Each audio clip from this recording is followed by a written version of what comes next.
Thanks for being here. This is Truth Seekers with your host, Stephen Campion. Please rate, like and comment on our videos or podcasts. If you are listening to an audio podcast, please rate us 5 stars to help us rise in the search rankings. If you are watching on YouTube, please like, comment and subscribe to our channel. If you're listening to an audio podcast, we love and appreciate you listeners, but you are missing the live tapings.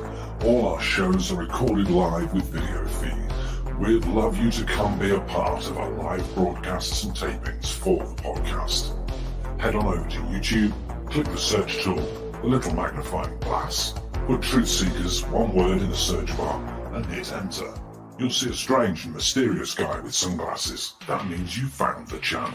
Go there, smash the subscribe button and hit the notification bell to receive up-to-date info on our YouTube channel. We welcome you to be a part of our live taping and our chat room during the live broadcasts. Seek the truth.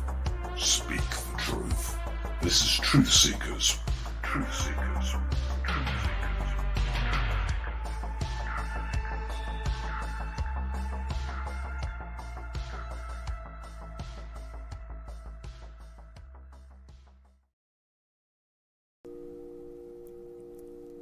All these ancient prophecies telling us that the world will be transformed. Wacky world of Wilcock, where make-believe is real. It's the wacky world of Wilcock. How much money can he steal? It's the wacky world of Wilcock, where make-believe is real. It's the wacky world of Wilcock. How much money can he steal? He makes all this stuff up and claims that it's all true. The aliens want to eat us. Be careful that they don't get you. It's the wacky world of Wilcock, where make-believe is real. It's the wacky world of Wilcock. How much money can you steal? It's the wacky world of Wilcock, where make-believe is real. It's the wacky world of Wilcock. How much money can you steal? This is where if I have a live audience, I get everybody to hug each other. I say, give your neighbor a handshake or a hug, whatever you feel is appropriate to you. And that way everybody feels the love a little more. I will never believe it, I will never believe it. Okay, that's fine. Maybe you need 25,000 more years, I don't know, buddy. But look, this is really compelling information, and it's going to get a lot more intense. It's coming up in a couple days here on Sunday, so if you haven't already signed up, we have reopened the cart. We still have the payment plan in place.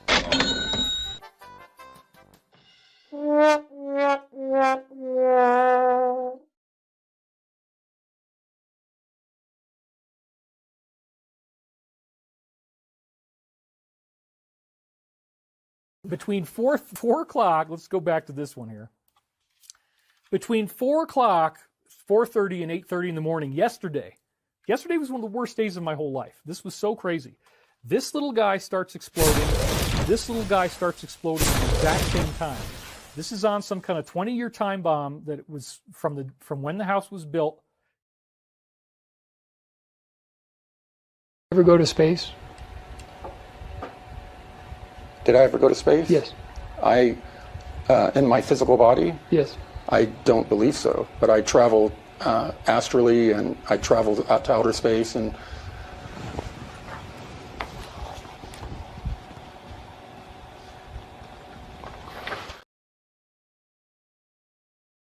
the people who give me money, they all forgot I did this whole grift before, and nothing I predicted ever happened. So here, I am once again kicking the can and predicting the very same global event again. Anyone want to bet what the odds are that this time all this stuff will happen now? Mass arrests. It's a massive global event, and I've been predicting it since the early 2000s. Now everyone will know I am Earth's greatest prophet and psychic medium. It's about time. 3 days of darkness. Your internet may go out. phones and cable television channels will all play emergency announcements about the Dark Alliance finally being defeated. Everything I have been saying will happen in the next couple days. It will all happen in the next couple days, if not by next week. If not next week, by next month for sure. And hey, if it doesn't happen next month, then by next year for sure. And you know what? If it doesn't happen next year, I'll just play kick the can and predict this again in a couple years. What a great grift I have.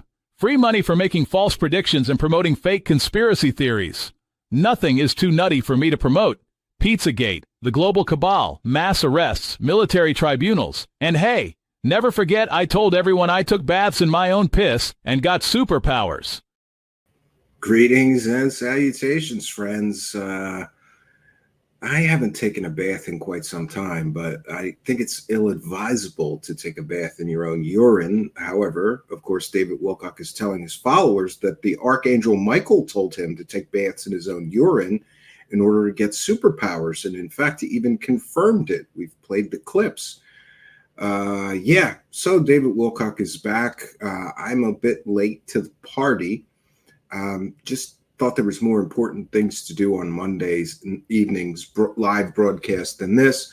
But we're back to explore David Wilcock in his land of make-believe. If you haven't been paying attention, David Wilcock lives in a land of make-believe in which he is Earth's greatest prophet.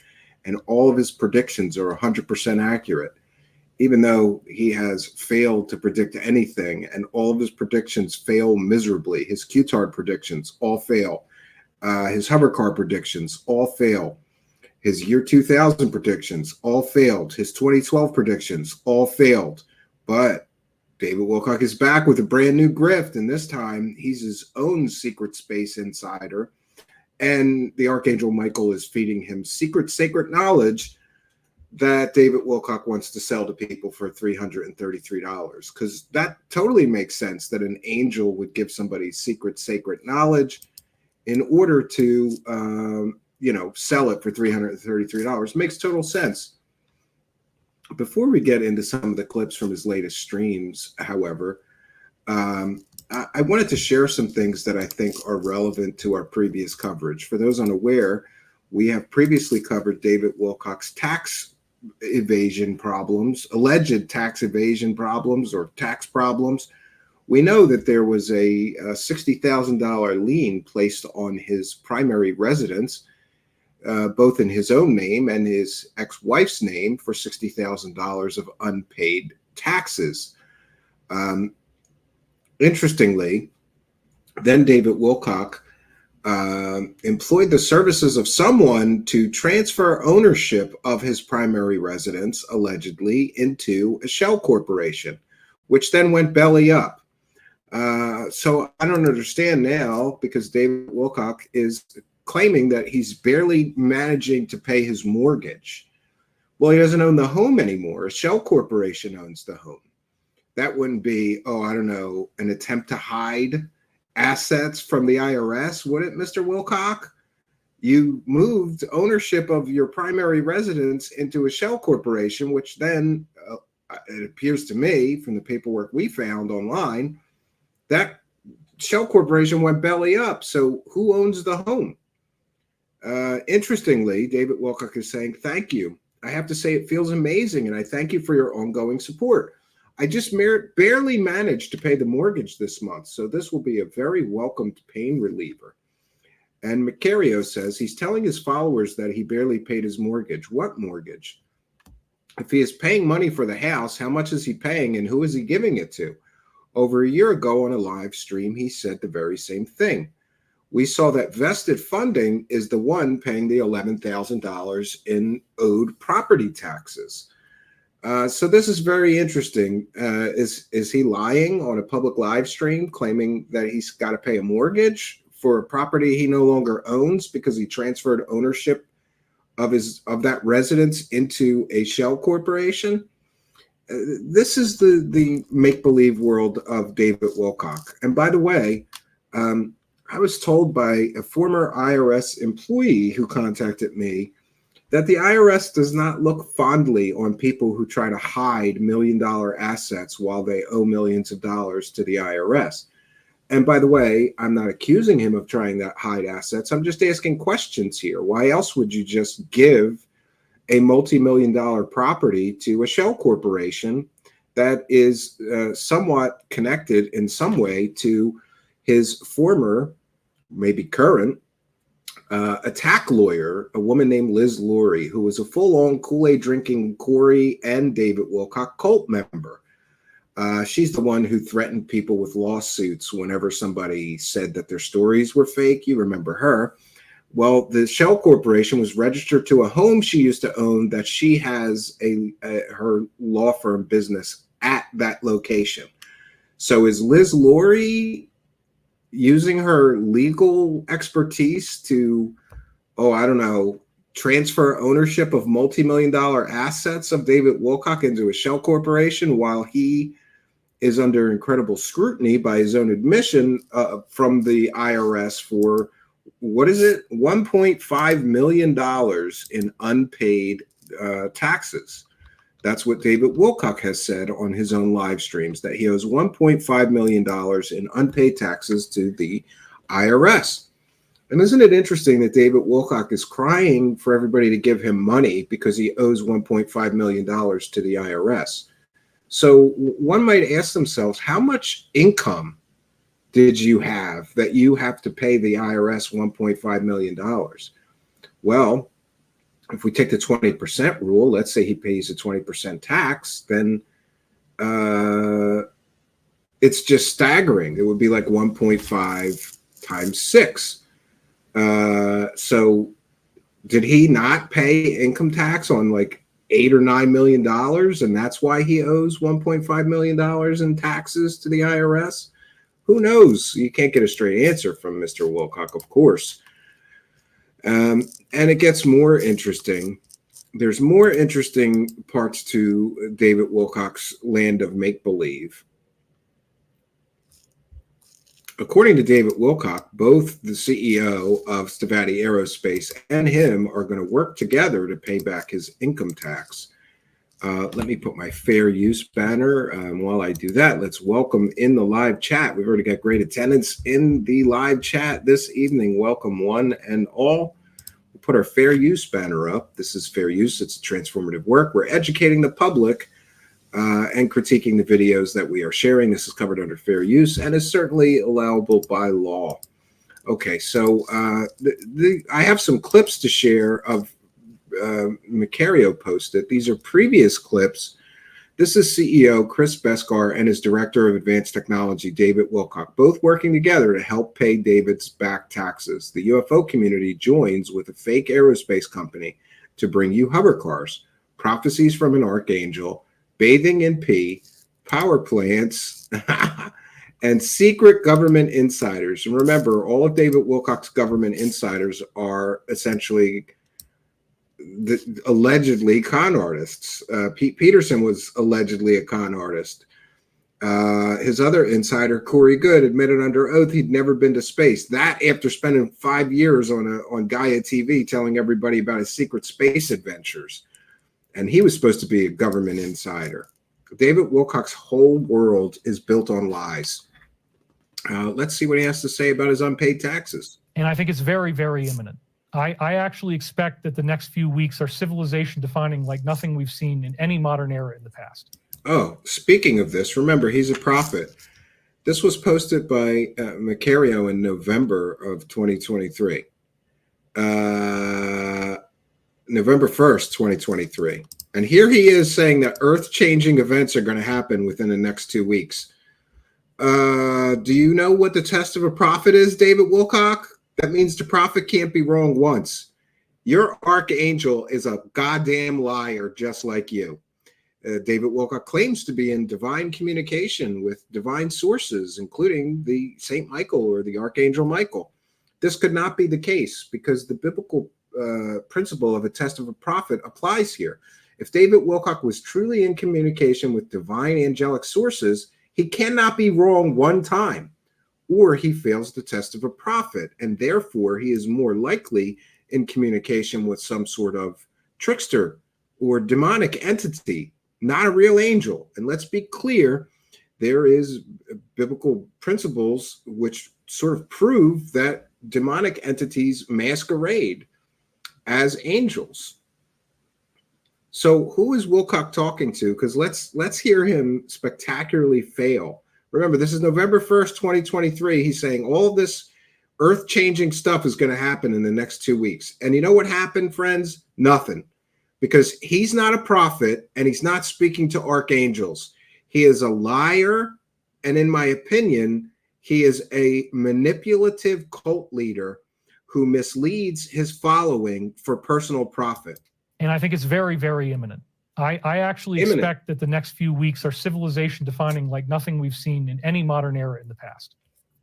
And what Michael is saying is expect arrests, expect the powers are going to go out, expect that there might be an economic collapse for a while. I mean, we're already seeing one, but temporarily it could get much worse.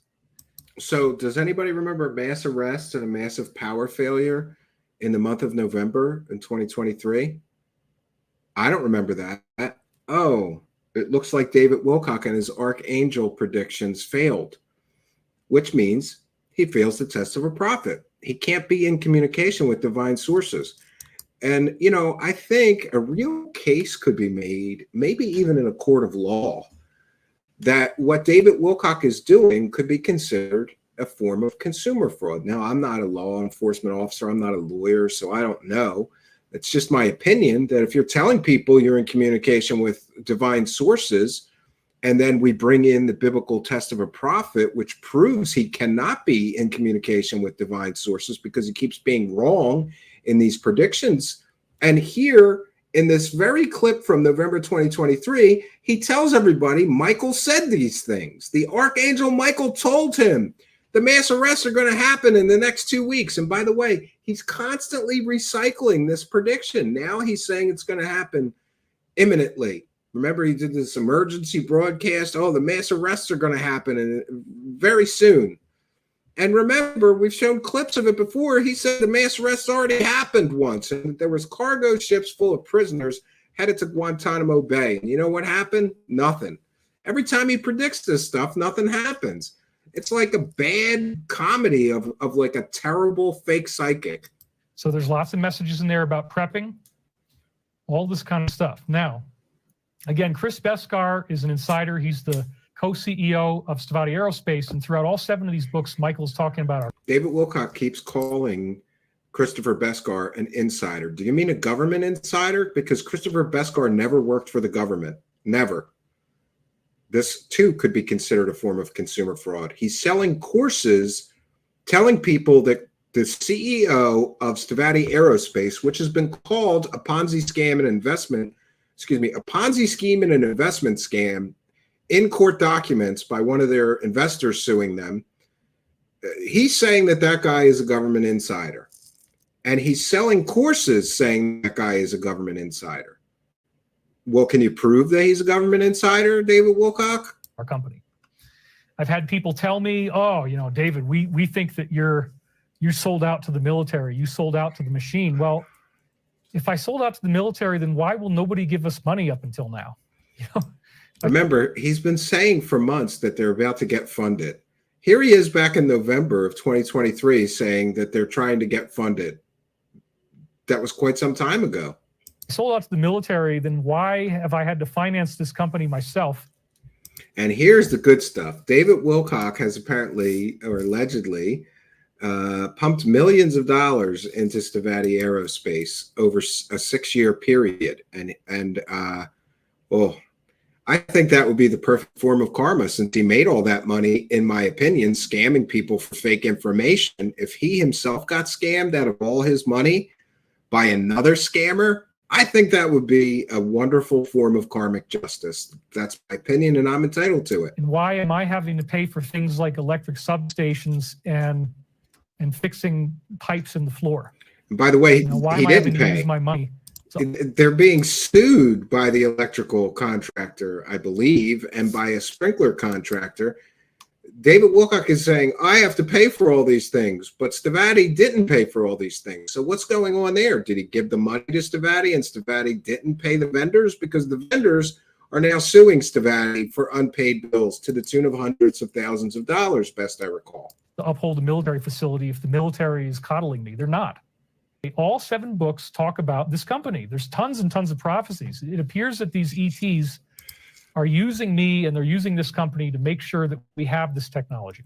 Yeah, it's great. So the Archangel Michael is telling David Wilcock to invest in a scam company that has never produced a single product in its 30 years of being in business.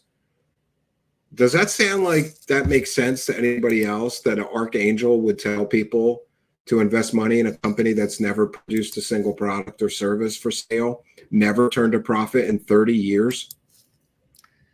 So since Chris Beskar is the CEO of the company, it became clear, like, well, let's bring him in and let's go through this massive review of what Michael said.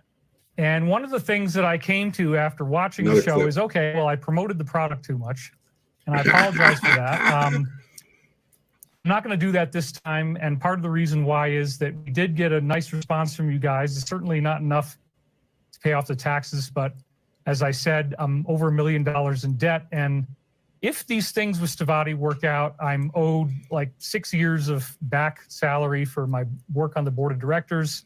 What work has he done for the board of directors? He's owed 6 years of salary for being on the board of the directors of a company that has no products, sells nothing, makes no profit, and has no income.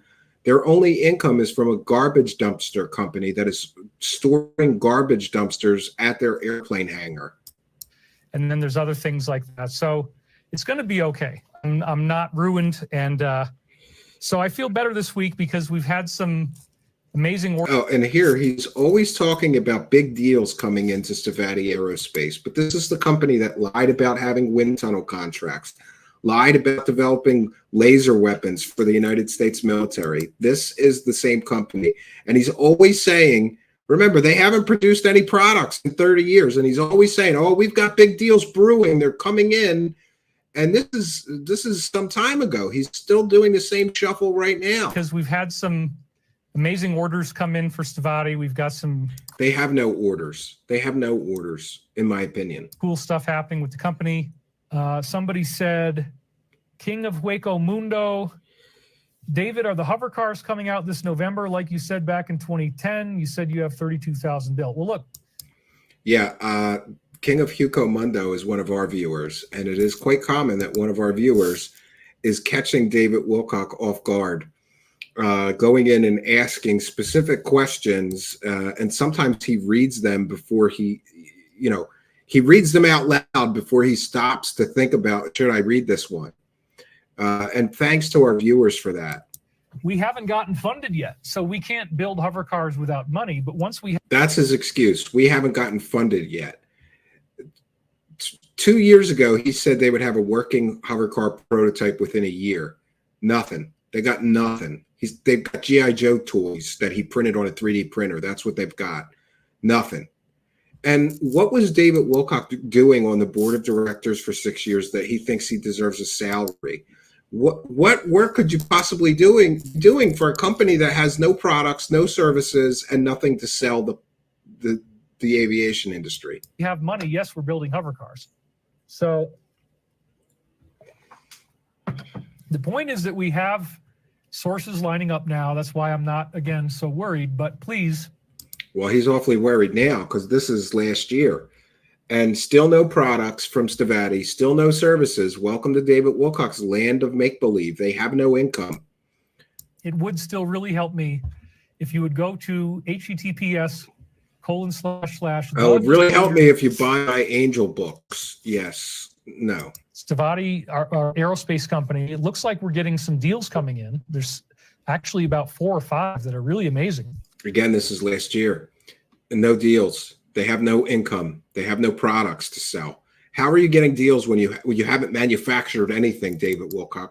Your whole company is a lie, just like your whole existence is a lie.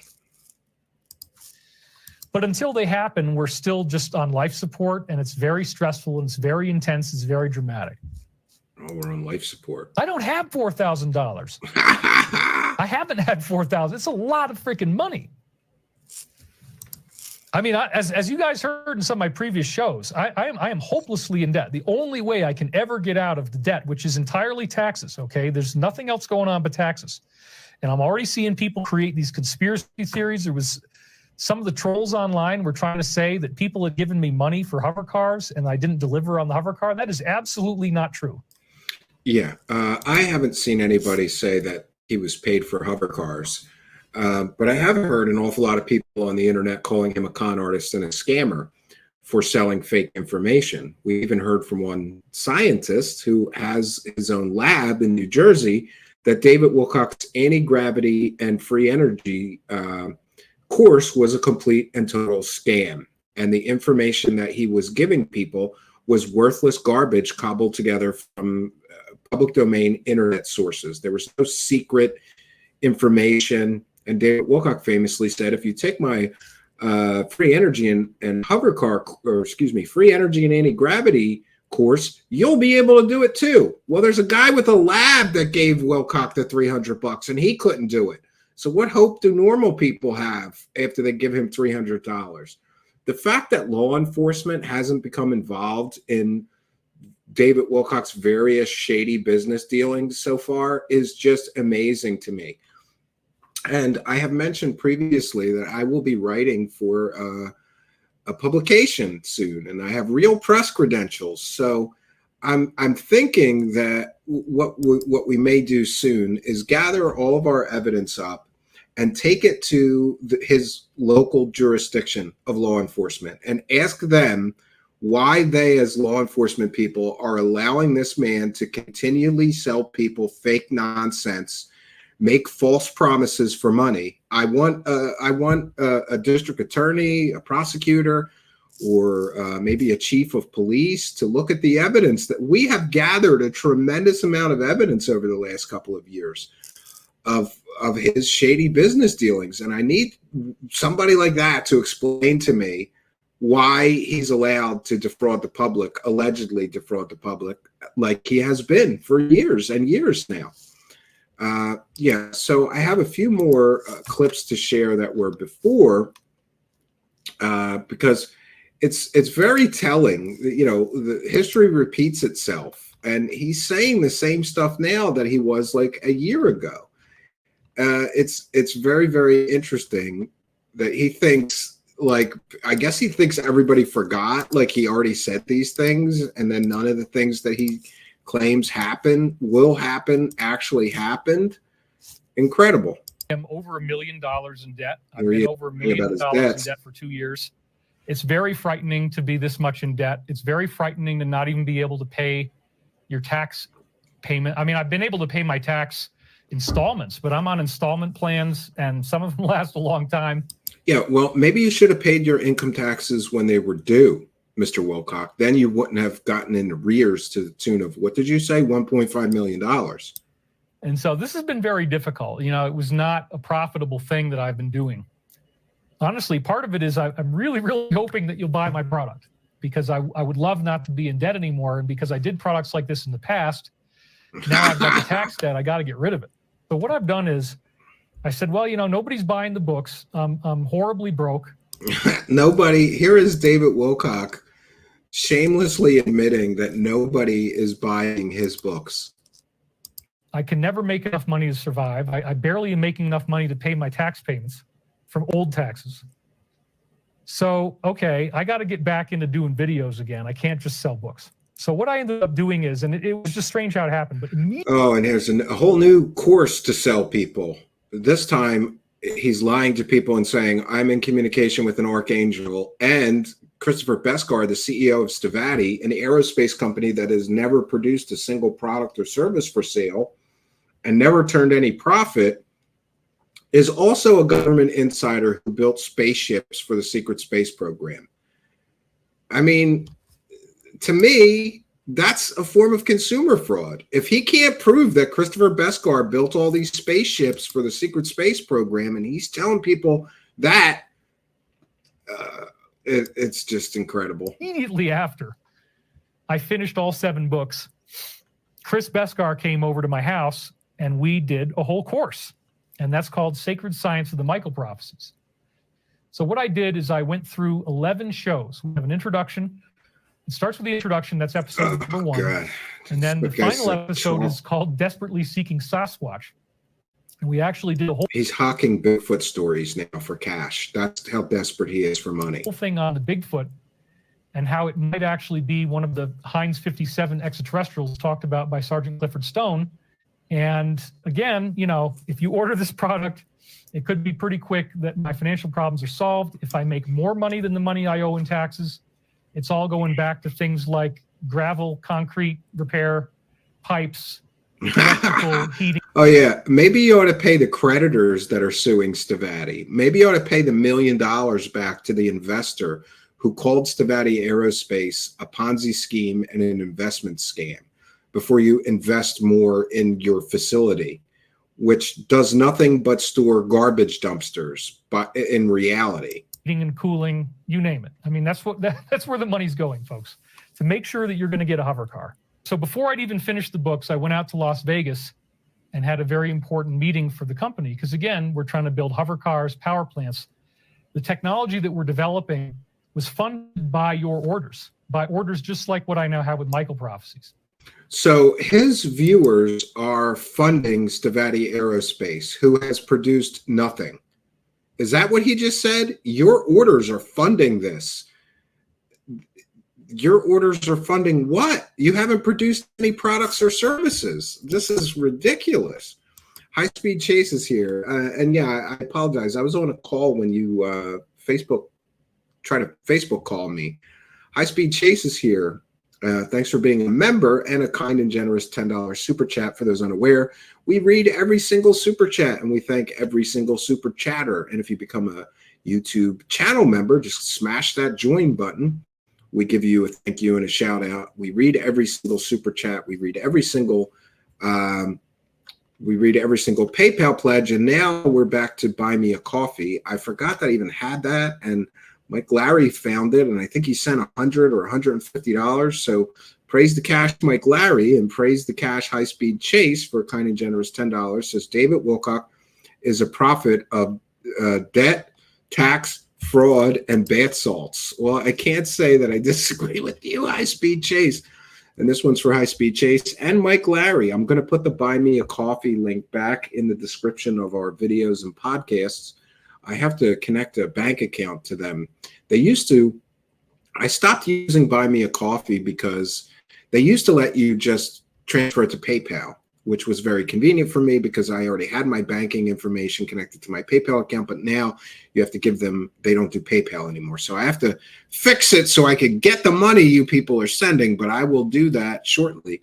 Thank you, High Speed Chase and Mike Larry, for helping us to praise the cash. Praise the cash, praise the cash, praise the cash. All right, and I think, yeah, that'll do it. We're all caught up. So get those super chats in. I read them as I notice them. I appreciate all of the support. Unlike David Wilcock, I am not millions of dollars in debt, but the show does have monthly expenses. And for those unaware, this is not my full-time income. I, have the show and the media production part is a part of my business. I run a media and technology company, and the media part is about 10% of my company's,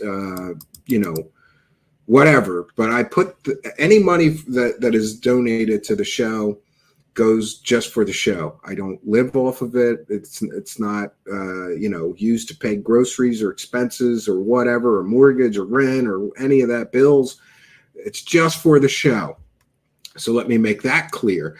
And I consider that what we do is a public service here and a public benefit. So I'm fine with putting that money aside. And anytime we need something, we have the funds available generally to do anything that we need here. We have built 2 streaming studios and a music studio just about. The music studio is coming along. I will do a video about that in the next hopefully couple of weeks. I have a few more odds and ends and some wiring, and I got to get a rug and a couple of odds and ends, but that is coming together as well now. So let me stop that. We've got I think we have a few more things. Oh, I just wanted to say Here is David Wilcock saying that the hover cars were going to be funded in May of 2022. And big surprise, they were not funded. And so David Wilcock has been telling his followers that he's going to build hover cars for 2 full-on years now. And of course, it's not just a hover car. It's a hover car with a free energy engine as well. So there are 2 impossible technologies that David Wilcock has to come through with, or everybody will know that he's been lying for 2 years straight. I at least ought to have some knowledge about anti-gravity. So that's when I started studying it. So now I go back and I am doing this anti-gravity project. Whether it works or not, I don't know yet. I'm taking the leap of faith. Whether it works or not, I don't know yet. Don't you think maybe it would be a good idea before you promise your followers that you're going to build hover cars with free energy engines, that you would have a working device? This is exactly like Ashton Forbes. Ashton Forbes started selling $50,000 free energy devices before he'd even seen one work in person. It's the cart before the horse. It's a typical scammy, grifters, con artist move. Who cares? Just start telling people you've got the product. Here, in a Freudian slip of sorts, David Wilcock admits he doesn't even know if it's going to work. So now I go back and I am doing this anti-gravity project. Whether it works or not, I don't know yet. I'm taking the leap. I don't know if it's going to work. Spending my money on a highly speculative investment, of course. But why not? I mean, I'd rather do that than just buy some huge house with all this space that I don't need. It's only because of me, and it's only because of me putting money into this thing over and over again that it still exists, and that we have a facility, and that we have people who want to talk to us, and that we're dealing with these issues. Insiders like those on the team that I'm working with in our aerospace company. What insiders? Name them. Show us their resume. Prove that they're government insiders. He doesn't have government insiders. His term for insider refers to con artists like Pete Peterson and alleged con artists like Corey Good, who made millions of dollars telling people about his secret space adventures, but then had to admit under oath he'd never even been to space. Corey Good and David Wilcock made millions of dollars telling everybody about Corey Good's insider secret space program adventures. Then they admit he made it up. He's never been to space. Now Wilcock is claiming he has new insiders. So imagine the quality of his new insiders. Are they going to be just as high quality as your last 2 clowns that you defrauded the public with? Are now being told that they can say everything. You have to understand, the CEO of my aerospace company has hardly ever told me anything. Okay, so May of 2022, his insiders were told they could say anything. Did anybody remember like groundbreaking disclosure revelations after May of 2022? No, nothing happened. They don't have any secret information. They have no top secret or secret information. They're sharing nothing. David Wilcock is spending his live stream sharing Q-tard posts from Telegram. That's his idea of top secret information. What a clown. About what he went through, even though it's very similar to Pete Peterson. Okay, so connect him to Pete Peterson, your other fake government whistleblower that never worked for the government. Well, all of a sudden, there's been some kind of policy change, and you put that in capital letters. Policy change is a really big deal.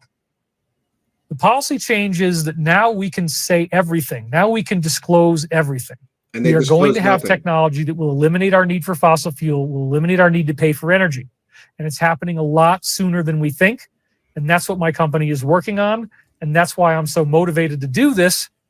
And again, the people... He's motivated to do this that in 2 years he has produced nothing but 3D printed plastic toys that look like G.I. Joe toys. People on the inside are now being told that they can fully disclose not just some of the information they know, but all of the information they know. Our company, we've had people lying to us. We were trying to get money. We're very, very. We really.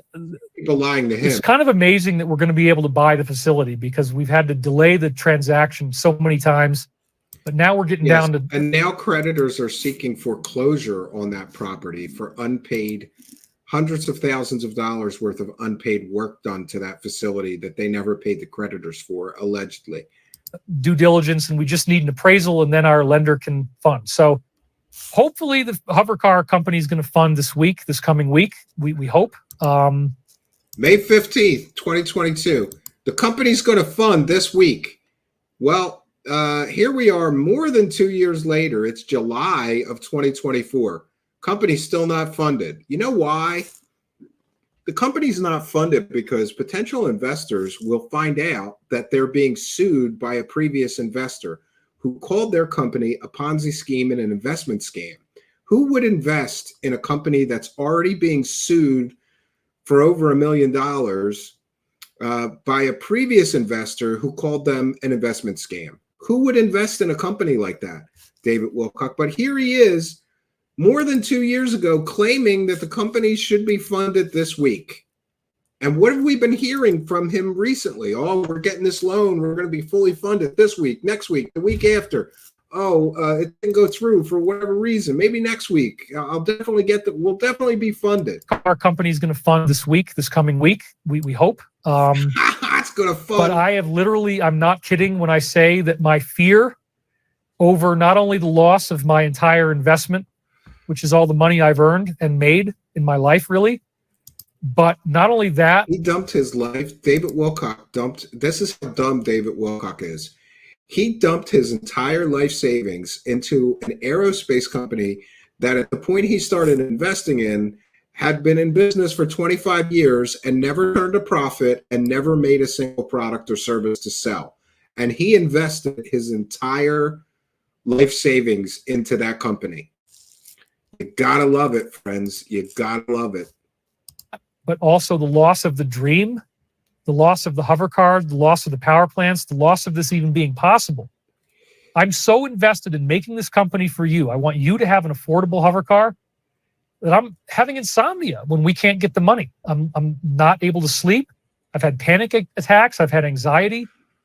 And now in the last couple of weeks, we've started to have meetings in DC. We're starting to get he's having meetings in DC. Sure. Movement on our firefighting aircraft, which is $60 million less than the comparable firefighting aircraft C-130 design. This is 2 years ago.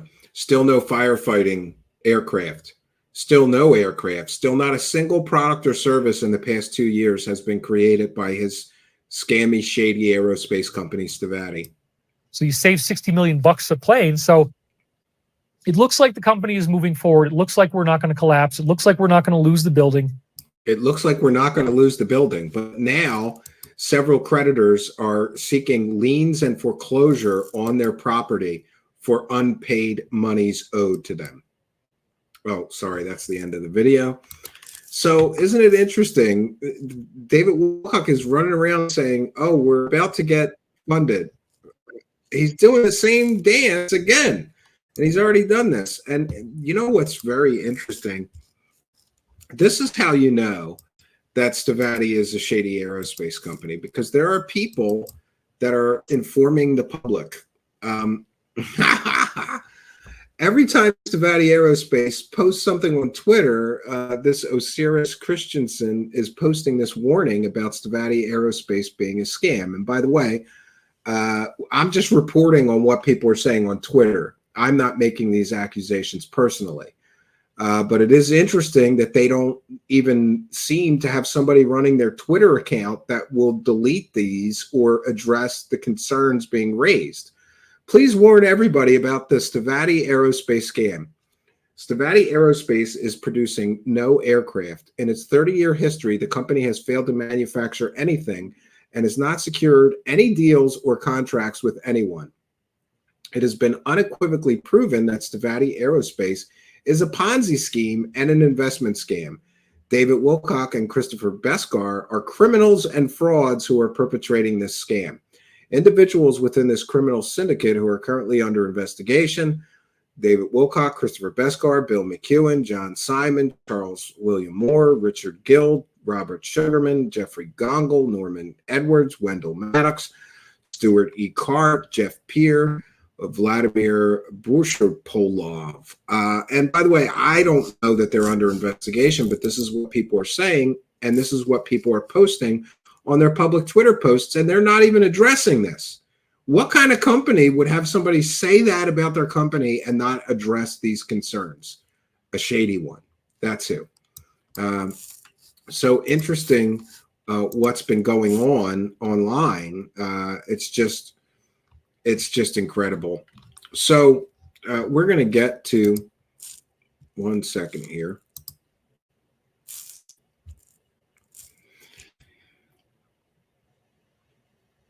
Okay, so we have some of the legal information to share with you.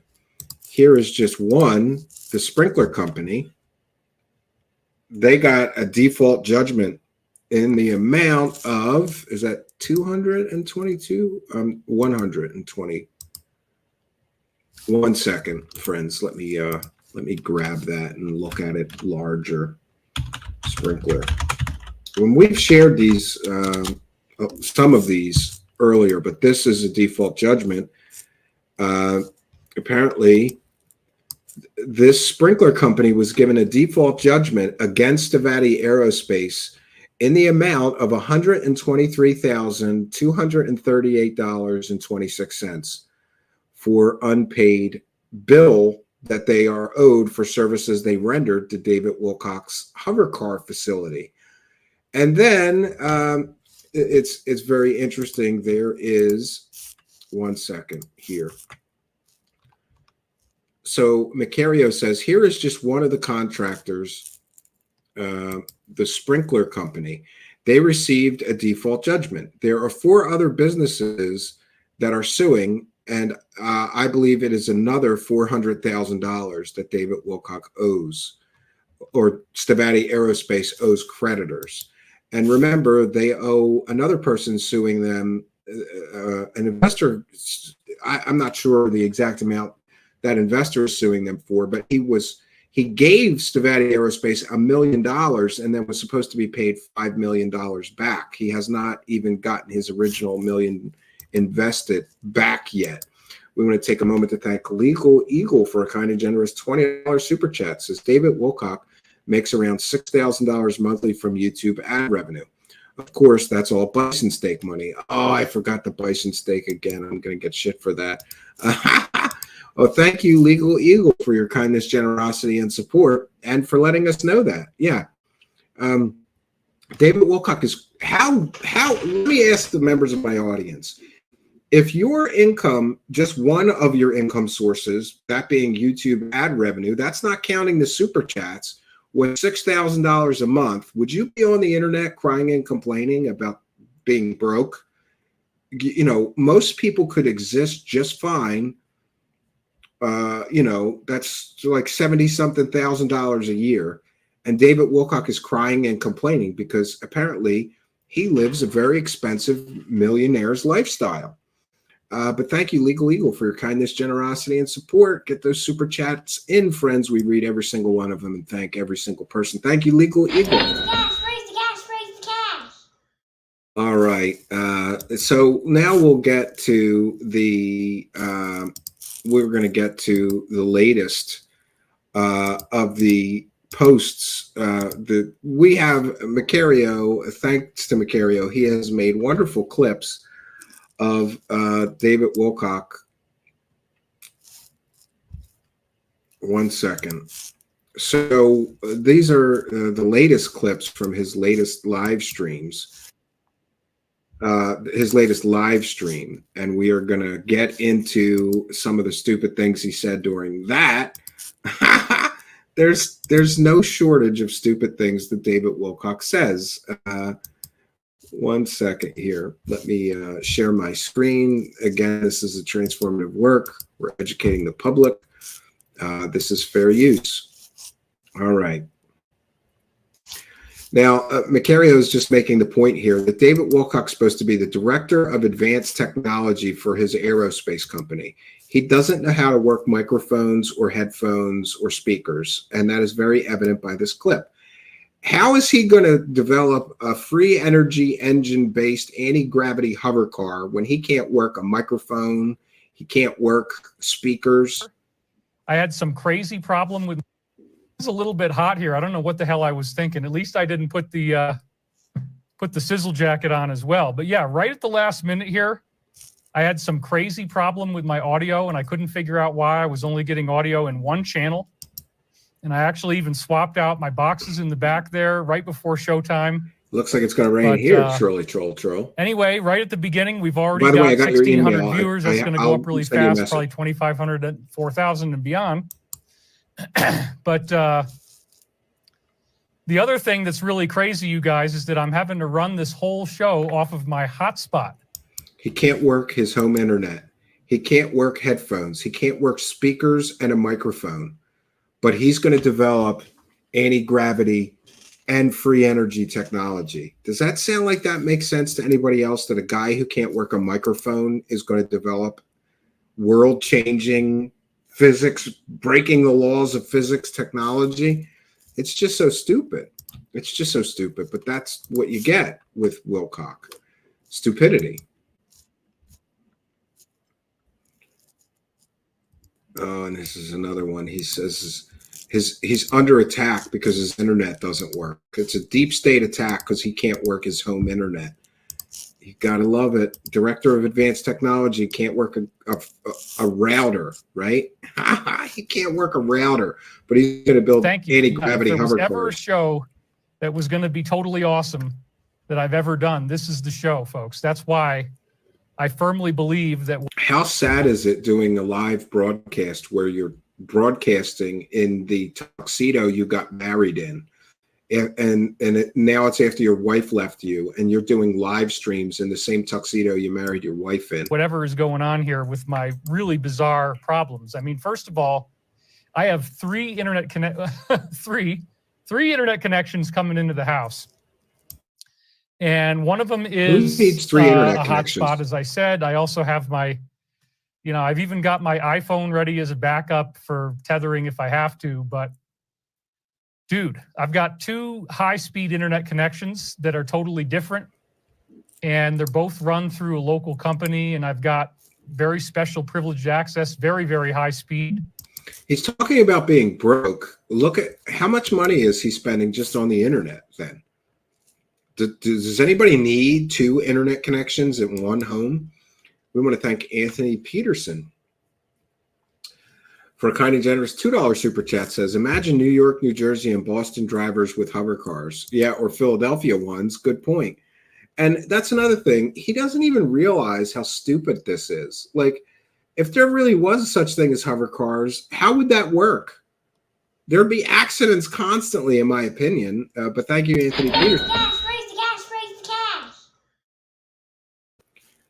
Yeah, just imagine some of these major cities where everybody has a hover car.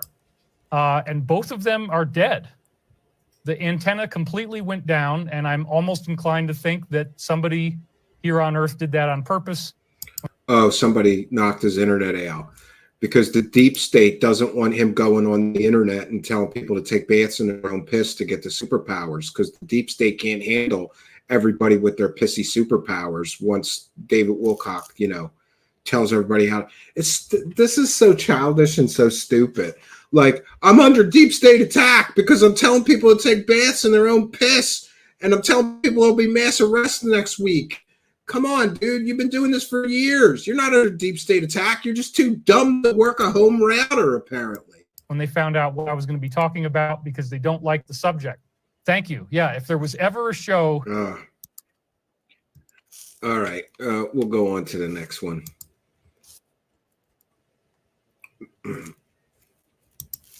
Apparently, David Wilcock has daddy issues. He definitely seems to have daddy issues. We'll go to this next clip. This is David Wilcock talking about his daddy issues. Angry daddy. David has lost his effing mind. Can't say I disagree. Father who's kind of in the normie category. I got to do this too. Well, I like him. He's a funny guy. He makes me laugh. What's the big deal? Everybody's so pissed off about all this stuff. But I'll tell you what, David, after I saw that debate performance, I'm thinking to myself, I can't get along with this. We got to replace this guy. He's just like a wet sponge. And somebody's got to wring that sponge out and say, God damn it, I've had it. I have had it, boys. Your mother and I have been talking about this. We just don't think he's appropriate for the job. Wow. I don't know what you guys are thinking, trying He's to really put losing this it. son I of a think he's bitch doing out bad there. stuff. But God, it's just driving me crazy. I'm trying to think about our country. I'm a voter. I want to vote for somebody who can actually get up in the morning and put his freaking pants on. This kind of thing just drives me out of my freaking mind, boys. I don't know what the hell to do. That's not actually what he said. Got to give you a little bit of angry daddy there. Throw some. Oh. I'm sorry, I'm not supposed to laugh. David, if you laugh at your own jokes, you got a big problem, son. You're never supposed to laugh. You just play it straight the whole Is he supposed to be like imitating his father here? time. Just shove that bowling ball right down the middle of the lane. Don't try to get off into the gutter, boy. You start laughing, you're going to lose it. And you're not going to be as good in the comedy that you're trying to produce anymore. God damn it, do I have to tell you everything? David, I'm just not buying it, boy. There's something going on here. If I try to peer below the surface, when I start peering below the surface layer, boy, I can tell there's something a little strange here. I think he's doing It's not basketball. the same old guy who I really used to enjoy. I mean, he was on. You go see him the next day when he was out on stage, he was phenomenal. But during that debate, my He's God, so it was like completely watching insane, cabbage so getting at least he boiled had very it on, slowly. And There's you a know, man the with a cabbage 180. gets softer and Yeah, softer, and yes. you're like, well, should I take it out yet, or should I let it get really nice and tender? I He was wasn't eaten even by sure, boys, reptoid but this humanoids was some and kind of then resurrected by tenderizer Michael. Give him a performance he break. was doing. I Yes. couldn't wrap my mind around. I just can't wrap my mind around what's going on, son. I really believe in this guy, and now he's letting me down.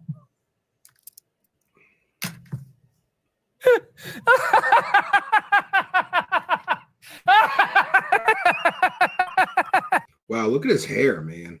There's something really balding going on up there. He looks like he's doing a sweep over. That's why he's parting his hair in the middle so he can cover the bald spots, I guess. Yeah, he seems to be like literally losing it. Definitely losing it. Yeah.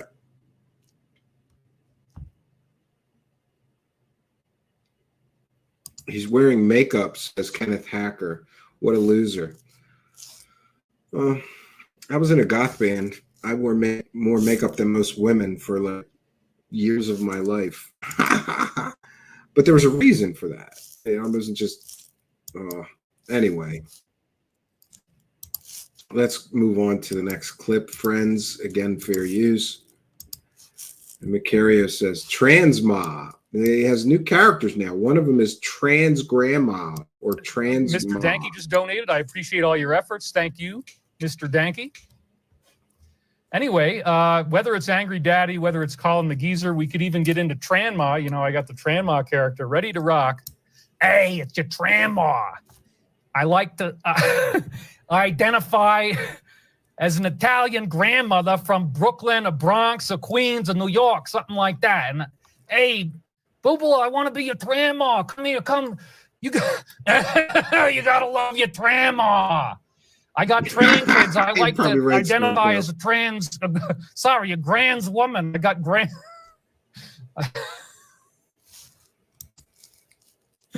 Oh my God, there's any. Yeah, this is a spiritual guru making fun of the trans community. He's a spiritual guru. He's an enlightened master, and he's making fun of trans people here. And I can go anywhere, man. I mean, that's the joy. That's the freedom that I have, is not actually being a shill. Is that if I want to be Trama, I can do that. I can do anything I want. Nobody's telling me what to do. Great.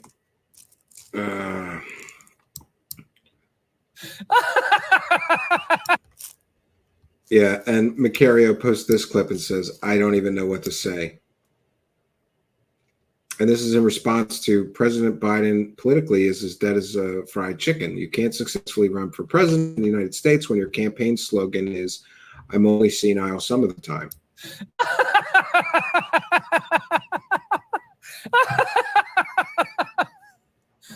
And then there's Meanwhile, I don't know if you're aware of this, but meanwhile, if you ask a person, he's a big Biden basher, right? But if you ask somebody on the street if he's a Biden supporter or if he is a Trump supporter, this is pretty funny. Watch what happens. Again, this is fair use. This is a comedic parody.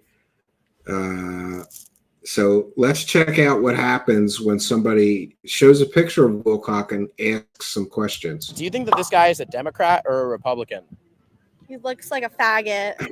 Why? Just the way he is acting and like his mannerisms, the way he looks. Like Wow. I can just tell he supports Biden.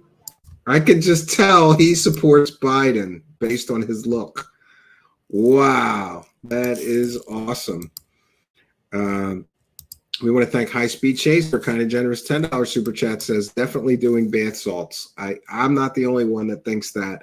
Thank you, High Speed Chase, for two things: being a member and your kind of generous support. Thank you. Raise the cash, raise the cash, raise the cash.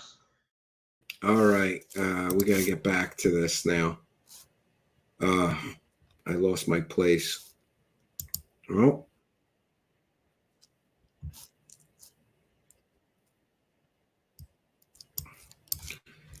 Yeah, here he is laughing at people, and even his followers are correcting him. It's never good to laugh at others because karma is. Oh, come on. You got to have some fun here. In fact, having a sense of humor is part of how we cope with the idiosyncrasies of life, mate. Oh, wow. Yeah. Well, we've got a lot more clips to get through. 1 second, friends.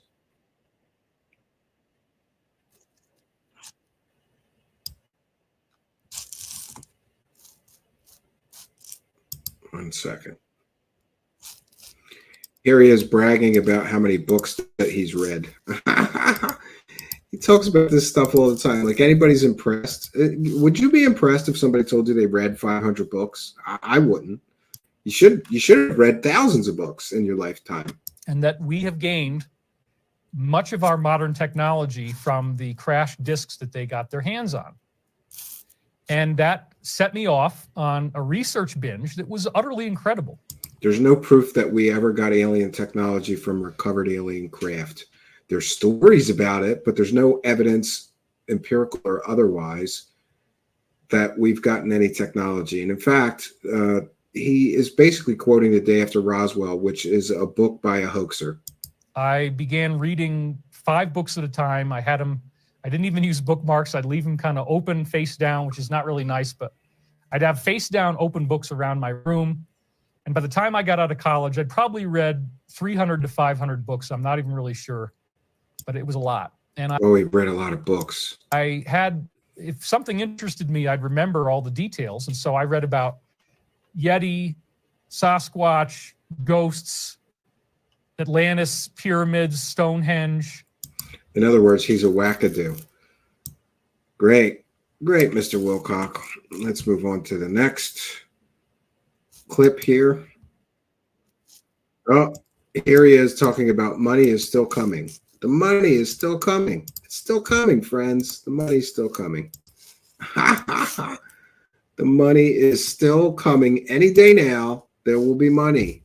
And any day now, remember, we saw the clip from 2+ years ago of him saying Stavati's getting funded any day now. He's been saying this stuff for 2 years. Oh my gosh. Ed Creeder donated $123. We have exactly 5,000 viewers. Love and light, brother David. That's the biggest donation I've ever seen. Thank you, Ed Creeder. You are the heavyweight champion of the donating kingdom. Thank you very much. And I do still need it. We're supposed to get our loan on, now it's supposed to be Wednesday because one of the groups had 3 days off for July 4th. That's fine. It really does look like we're going to get it. They're definitely getting the money.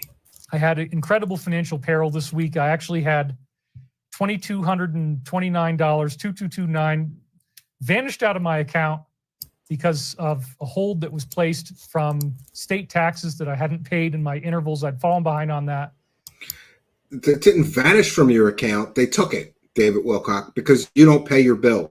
Woke up on Tuesday morning, maybe it was Wednesday morning, and I had $0 in my bank account. Well, I've since reached out to my donor, and he helped me out, which I really want to thank him. He doesn't want to be named, but it's so awesome. And I had all these crazy synchronicities around the numbers in my account and how we built it back.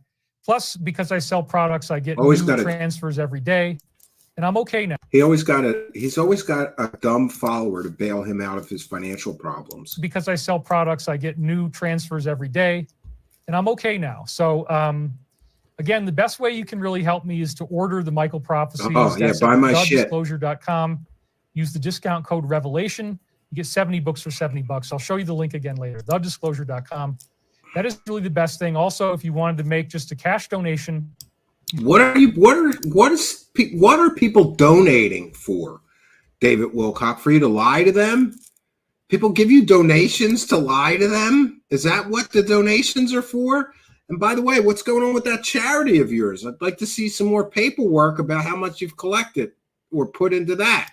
You can go to divinecosmos.com, and then there is a donate button that goes into PayPal, and that also is a very handy way to do it.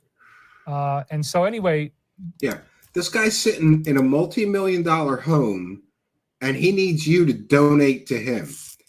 And, you know, charity starts at home. Unless you, too, live in a multi-million-dollar home and have 2 months' worth of grass-fed, organic bison steaks in your freezer like he does, I wouldn't give this guy any money.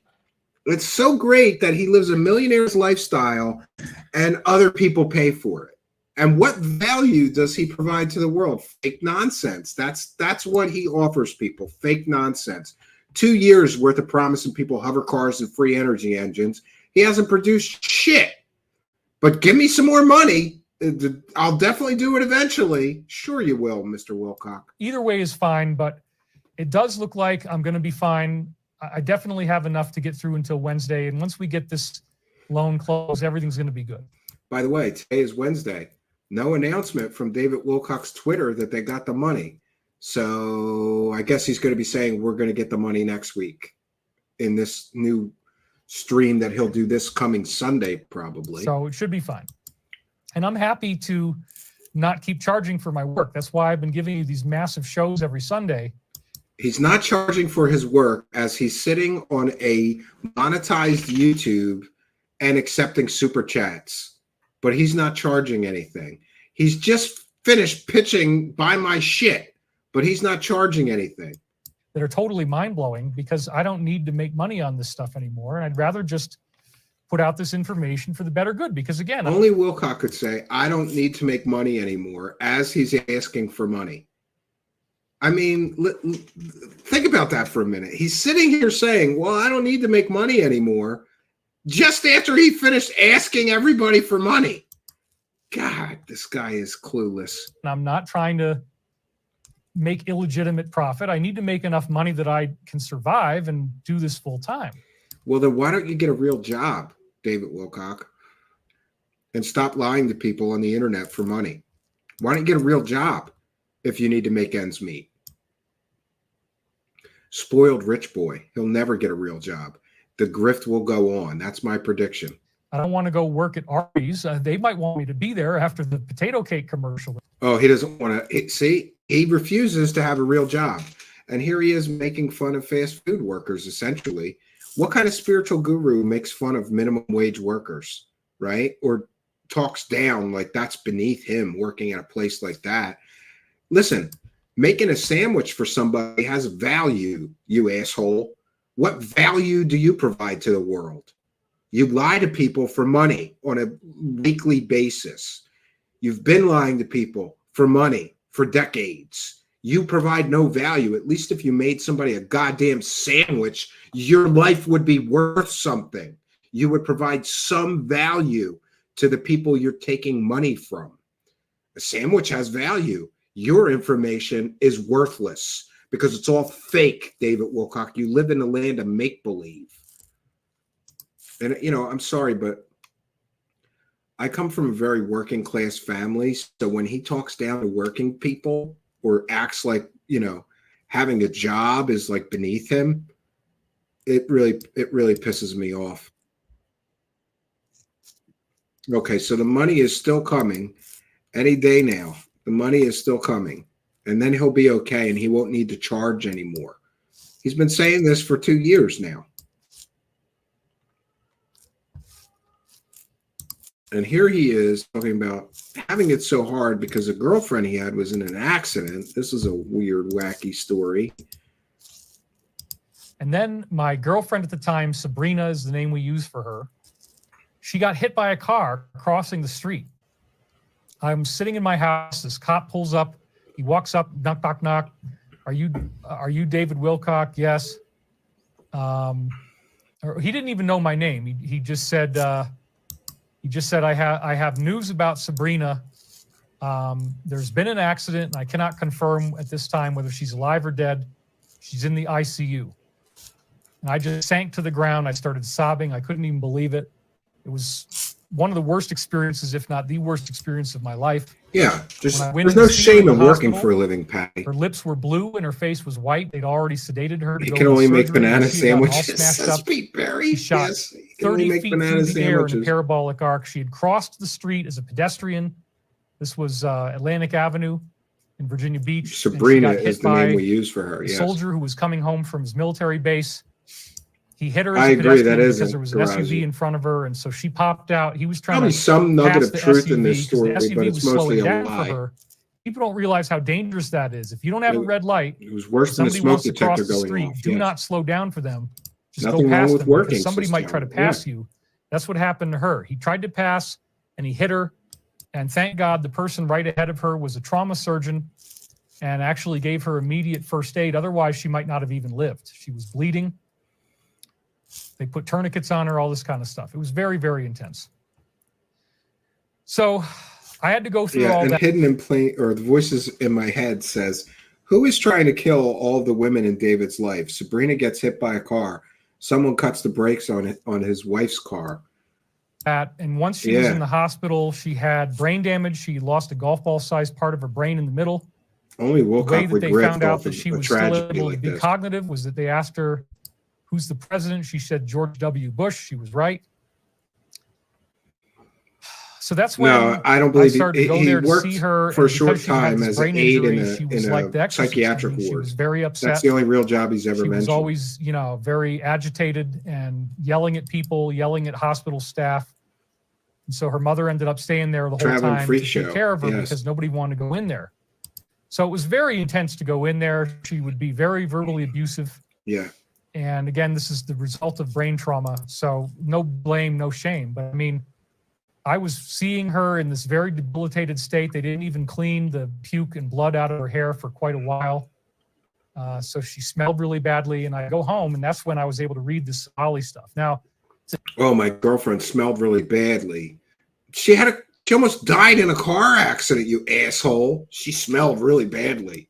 And I learned all this. I really got through all the material during the time she was in the hospital. And then 2 years later, in 2003, I was living at L&L Research. Sabrina and I had broken up. He was living at the other grifter's house, the Law of One grifters. That's who taught him to grift. And I think that's where he learned just how stupid New Age people are and how easy they are to scam. That's my opinion, and I'm entitled to it. And I was able to nurse her back to complete health. I stayed with her for a whole year. And I cleaned her bedpan, and I did everything I could to make her comfortable and happy, and she did recover. She was able to have a relatively normal life, apart from some scars and a titanium rod in her leg. Wow. I don't know how any of that is relevant, but it's the rambles of Wilcock, right? He just rambles. Let's get to the next clip here.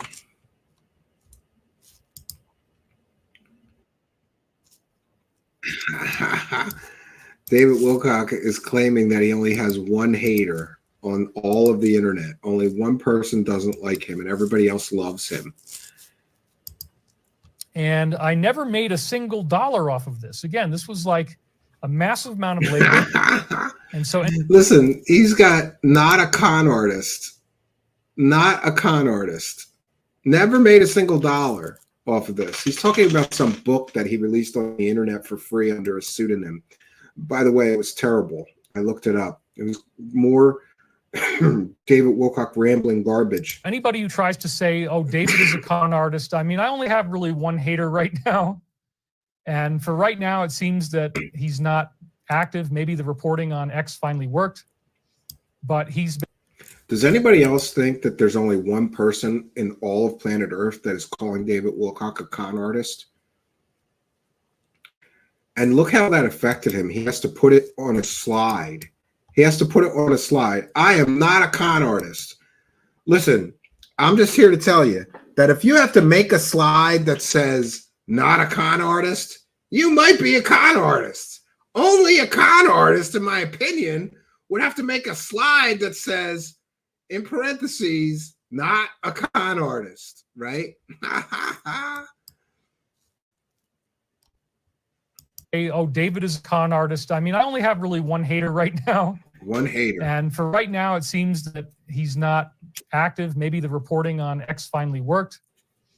But he's been very, very, very aggressive. That's why I had to expose him. And remember, David Wilcock made an amalgam of multiple people, and we can confirm that the people that he basically made a villain up.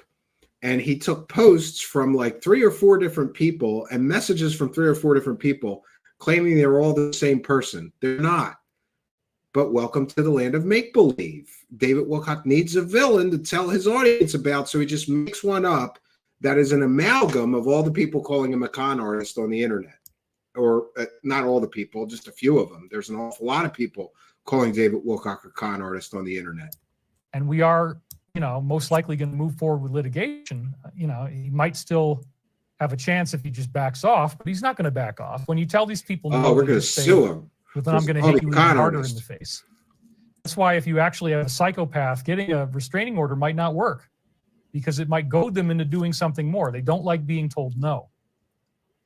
So literally, with all the millions of followers I have right now, as far as I can tell, there's only one real hater out there. But you just deal with that. I've been dealing with it since I got online in '96. I had trolls going after me in Richard's forum. Oh, geez, he's had trolls. Yes, you're right. Elise Diavolon. We'll do a poll. And see what our audience thinks. I think that's perfectly acceptable, right? Okay. We're going to start a poll. And the question is David Wilcock a con artist?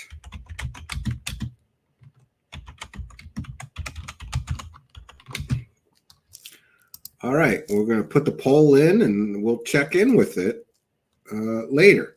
So you can answer the poll. The poll that we are asking is David Wilcock a con artist? Yes or no? Everybody gets a vote. And this is democracy here. Now, I get it. Maybe a lot of the people in my audience are skewed in the favor of con artists, but it still be interesting. David Wilcock thinks that there's only one person on planet Earth that thinks he's a con artist, that person that he invented, right? So it'll be interesting to see. We've got 150 people or so in the live chat. Interesting. It'll be interesting to see how many people in our live chat think he's a con artist. So we want to take a moment to thank Legal Eagle for 2 things. Being a member and a kind and generous $5 super chat says, hopefully David will be wearing a straight jacket in his next live stream. That's got to be next, Legal Eagle. Thank you for being a member, and thank you for your kindness, generosity, and support, and helping us to... Praise the cash, praise the cash. Remember, every time a cash clown praises the cash, I smile. Don't you want to make me smile? Thank you, Legal Eagle. We appreciate you. Thank you for appreciating us. We'll see what else he has to say here. I had trolls coming after me when I got a website in '99. And by 2003, I realized, there's some people who you cannot fix. They're never going to stop being hateful. They're always going to keep attacking you, and they're always going to keep hating you. And you can't make it go away, and you can't fix it. So what I decided was, you know what? They always want to say 2 things. They say David has a huge ego, and oh my God, David is a con artist. He's a grifter, and he's making money. So, what if I just don't make any money? What if I just write a book under a pseudonym and put it out there for free? So that's what I did to try to deflate these arguments that I'm a con artist. And it also shows now, this was 11 or 21 years ago. 2003 to 20. So 21 years ago, he gave away a free ebook. That makes him not a con artist. This is some pretty flawed logic. In David Wilcock's land of make-believe, he's not a con artist for all the scams that he's allegedly been involved in. We've got the PayPal donation scam, Emery Smith. We've got the Pete Peterson GoFundMe scam with Pete Peterson. We've got what many people would consider the Corey Good scam, selling fake secret space stories for 5+ years, lying to people for 5+ years. A lot of people would consider that as a scam.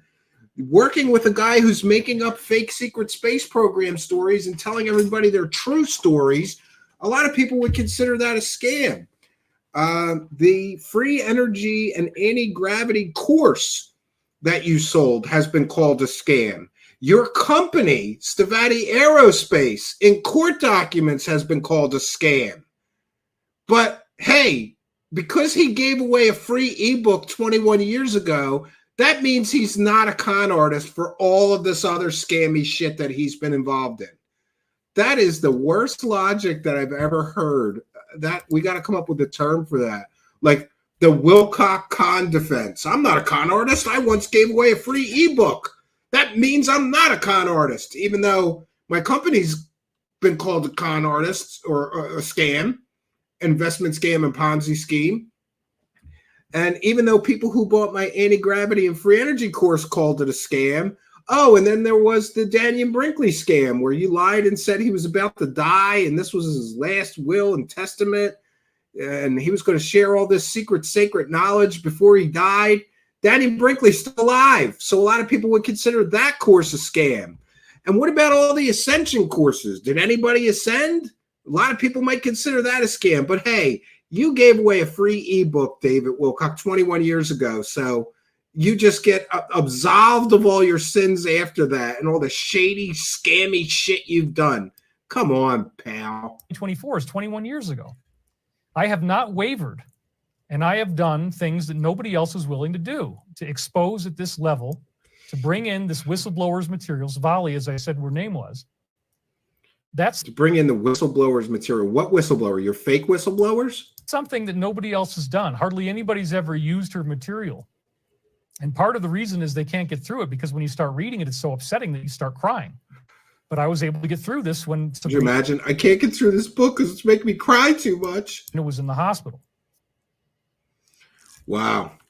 So there you have it. David Wilcock is not a con artist because he once gave away a free ebook. That absolves him of all the scammy, shady shit that he has been involved in for all this time. You will know them by their fruits. That's a quote from the Bible. What is the fruit of David Wilcock? It is lies. That's all David Wilcock is good for, lying to people for cash. It is ridiculous. Okay, let's get to the next one. Macario says, I thought I had accidentally slowed the stream. Looks like Wilcock has lost all energy. He is getting tired of repeating the same garbage. Yeah, and by the way, all of his last streams, his last like 5 or 6 streams, it's the same repeated nonsense. The mass arrests are coming. The angel told me this. 3 days of darkness. The emergency broadcast. It's the same shit he's been saying for 20 years that's never happened. He just keeps kicking the can and predicting it again. Are in 35 different cultures around the world. The mill collapses at the end of the age, and it's a symbol of the pole shift and the solar flash. And so these ancient mystery groups inherited this, and they believe that there's going to be a solar flash. And that's why they think that everything's going to be wiped out. But in fact, it's a new order of the ages, Novus Ordo Seclorum. That was originally a positive prophecy taken from the Sibylline mystery texts that were the greatest treasure in Roman history from 539 BC. And it was written by the Sibyl of Cumae, who was a psychic. And she channeled these 3 books together. Oh, so now he's quoting channeled information as accurate. The voices in my head says he thinks that if he changes his shirt and uses funny voices, that it's now new They were information. highly prophetic of future events in Roman history and became the greatest It's treasure not new in information. all of Rome. It's the The same mountain was the nonsense pyramid. over and over And it again. filled the whole earth. And again, if you read his book, he's got tons of stuff explaining why this is the pyramid. I don't have time to do it all right now. Pyramid inches. He doesn't have time to explain it all. This was a 4.5 hour stream of rambling nonsense from Wilcock. Also called, and it's 3645 point. It's 3645. It's something like, anyway, 365. There's something like anything. I anyway, forget how it is, but it's I forget it. 365.2422, which is the exact number of days down to the Having a decimal Biden point moment. for Earth year. And you shift the decimal point, you get that number in the exact perimeter of the pyramid in pyramid inches. And then you also have the 25,000 year cycle in the exact pyramid inches on the diagonals of the pyramid. Oh, again with the pyramid measurements that's been largely debunked as nonsense. Largely debunked as nonsense. But, you know, hey, don't let things like facts and evidence get in the way of a good grift. There's only one hater. There's another clip where he talks about he's only got one hater, friends. Only one hater. Yeah, only one. It's haters and the skeptics and the people who just want to laugh at me. I really only have one hater. So it appears. You know, there's only one guy who's really doing all this stuff, as we've now found out. I'm aware of at least 10 people on Twitter that like call David Wilcock a con artist or screenshot his silly nonsense. So this is factually inaccurate for Wilcock to claim he only has one hater. I don't think that Wilcock truly understands. Like, let's take our show here, for example. We can get 150 or 200 people to show up, sometimes 250 people to show up just to laugh at this ridiculous man and his ridiculous nonsensical ramblings. But he's going to sit here with a straight face and say, I only have one hater. Only have one. Come on, Wilcock. I've invented a whole new form of entertainment laughing at you. And you're going to sit there with a straight face and say, I only have one hater. But either way, you know, I've been writing about this stuff since 2003, 21 years. I'm not a grifter. I'm not a con artist. He keeps on having to say, I'm not a grifter. I'm not a con artist. And by the way, what we got to do is we have to get all the clips of him saying, I'm not a grifter. I'm not a con artist. And we'll edit out the not. I did it with another clip. And it's really funny when you hear him with his own voice say, I'm a con artist and I'm a grifter. I'm a con artist. I made no money on that book that I wrote as Art Aqua. And it was just released for free. And I've always been on message. And again, this group despises exposure. The negative group does not want you to know who they are. They don't want you to know anything about them. Again, he's saying because he released a free ebook 21 years ago, that makes him not a grifter or a con artist. Meanwhile, he has, in my opinion, defrauded the public out of millions of dollars. Even just the Corey Good 5 years, he defrauded the public out of millions of dollars for completely and totally fake stories. You know what that would make you, David Wilcock? In the eyes of most people, that would make you a con artist. So you can say you're not a con artist because you released a free ebook, but it doesn't make it so. I think that Mr. Wilcock's conscience is finally starting to bother him, right? That's something else. 1 second. We'll go back to that clip. I lost it somehow. There we go. Oh, here we go. Does not want you to know who they are. They don't want you to know anything about them. They certainly wouldn't want me reading the stuff that I just read to you. So I found out about the plan from Pete Peterson in 2008, and it does appear. Okay, so he found out about a plan from Pete Peterson, who was essentially a senile old con artist. Valiant Thor was outside of He's quoting Valiant Thor as if that's real information. linear time, and he knew I would be coming Stranger back at in the this Pentagon. life. And because I had apparently been Edgar Casey before, as we've talked about in other shows, I had the ability to come back and be able to channel these books, these 7 Michael Prophecies books. I don't believe any of this stuff. David is a con artist. Okay. If I'm a con artist, I'm not a very successful one because I've hardly made any money. I've been barely surviving. But anyway. He's barely made any money. We know from court testimony just in one of the Corey Good cases that he made over $1 million just from one of the courses that he sold. He made over $1 million just from one of the courses. Remember, he's selling a course every year. Every year for the past, 5, 6, 8 years, he's selling a course for $333. But he just sat here with a straight face and says he's barely making any. What did he say? I'm barely making any money.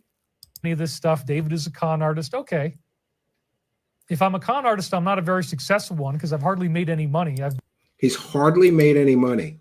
We know from courtroom testimony that you made over $1 million just on one course, Mr. Wilcock.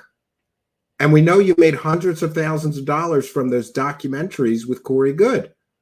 But you've hardly made any money? It's incredible. Been barely surviving. But anyway, I don't really take too much credence to this kind of stuff. People just say what they want to say. He's barely surviving in a multi-million-dollar home. He's barely surviving with 2 internet connections. He's barely surviving. How many thousands of dollars did he spend on one Airbnb? Remember that, right? And he's barely surviving. Remember, he collected all those charity donations, and him and his wife spent $6,000 in 1 year on meals and entertainment from charitable contributions. But he's barely made any money, and he's barely surviving. The charities alone collected hundreds of thousands of dollars. And what did Wilcock do with that money? He spent it on meals and entertainment, software, cameras, and equipment. And by the way, I've been told by a former employee at the IRS that it would be completely and totally illegal for him to use any of the equipment, supplies, or software that he bought for his charity to do these for-profit streams. So why isn't law enforcement looking at that? That's a problem, right? A real problem. And again, there's only really one guy doing all this. There's only one guy. There's only one guy that doesn't like David Wilcock in all of the world, friends. There's only one guy. Oh my God, is this guy completely and totally lost it, or is he clueless, or both? You gotta love it. You just gotta love it. All right, we've got about 10 more clips to get through. Yeah, there's he still hasn't taken care of his dog. I don't want to share that clip. That just makes me sad. Something's wrong with his dog, and he hasn't taken it to a vet yet. He admits that on a live stream. And, this guy works 1 day a week. Like, he's got 6 other days of the week he could take his dog to the vet. Why? Just cringeworthy. Cario says, don't worry, Stavati Aero has a plan for when the deal doesn't go through. Remember, Wilcock said the ET said we have to do everything ourselves to save the planet. We'll forget all of that. The ET have a base under a lake that will mass produce the Stavati hover car. They are going to work together. Now he's claiming that aliens are going to help him and his shady, scammy company produce free energy driven anti-gravity hover cars. Welcome to David Wilcock's land of make-believe. Elmo says, do you and Stavati have a plan if your loan doesn't come through on Wednesday? Yes, we do. There's other contracts coming in. We just have to hang on a little bit. Says, hi, David. Can we help produce your hover car and power plant? If you produce 1 million cars a year, it will take 2,200 years till every family has one. It does appear that part of what's going to happen as all the disclosure comes out, the truth comes out, is that the human ETs are going to help us. They already have bases. One of them is under Lake Ontario, and they have massive production facilities. So I think that it's going to become a joint human and ET manufacturing thing. And when they show themselves to us, which could be as early as next year, according to my books. According to his psychic predictions, there will be a mass disclosure event next year, and the aliens will reveal themselves. But not only that, then they're going to help him and his shady, scammy aerospace company produce and manufacture hover cars. The aliens are going to help him make the hover cars, friends. He's on a public live stream telling the public that aliens are going to help him build free energy powered anti-gravity hover cars. How is this not consumer fraud, friends? that then we will have actually the opportunity to mass produce these with factories that we will run in conjunction with them that they already have.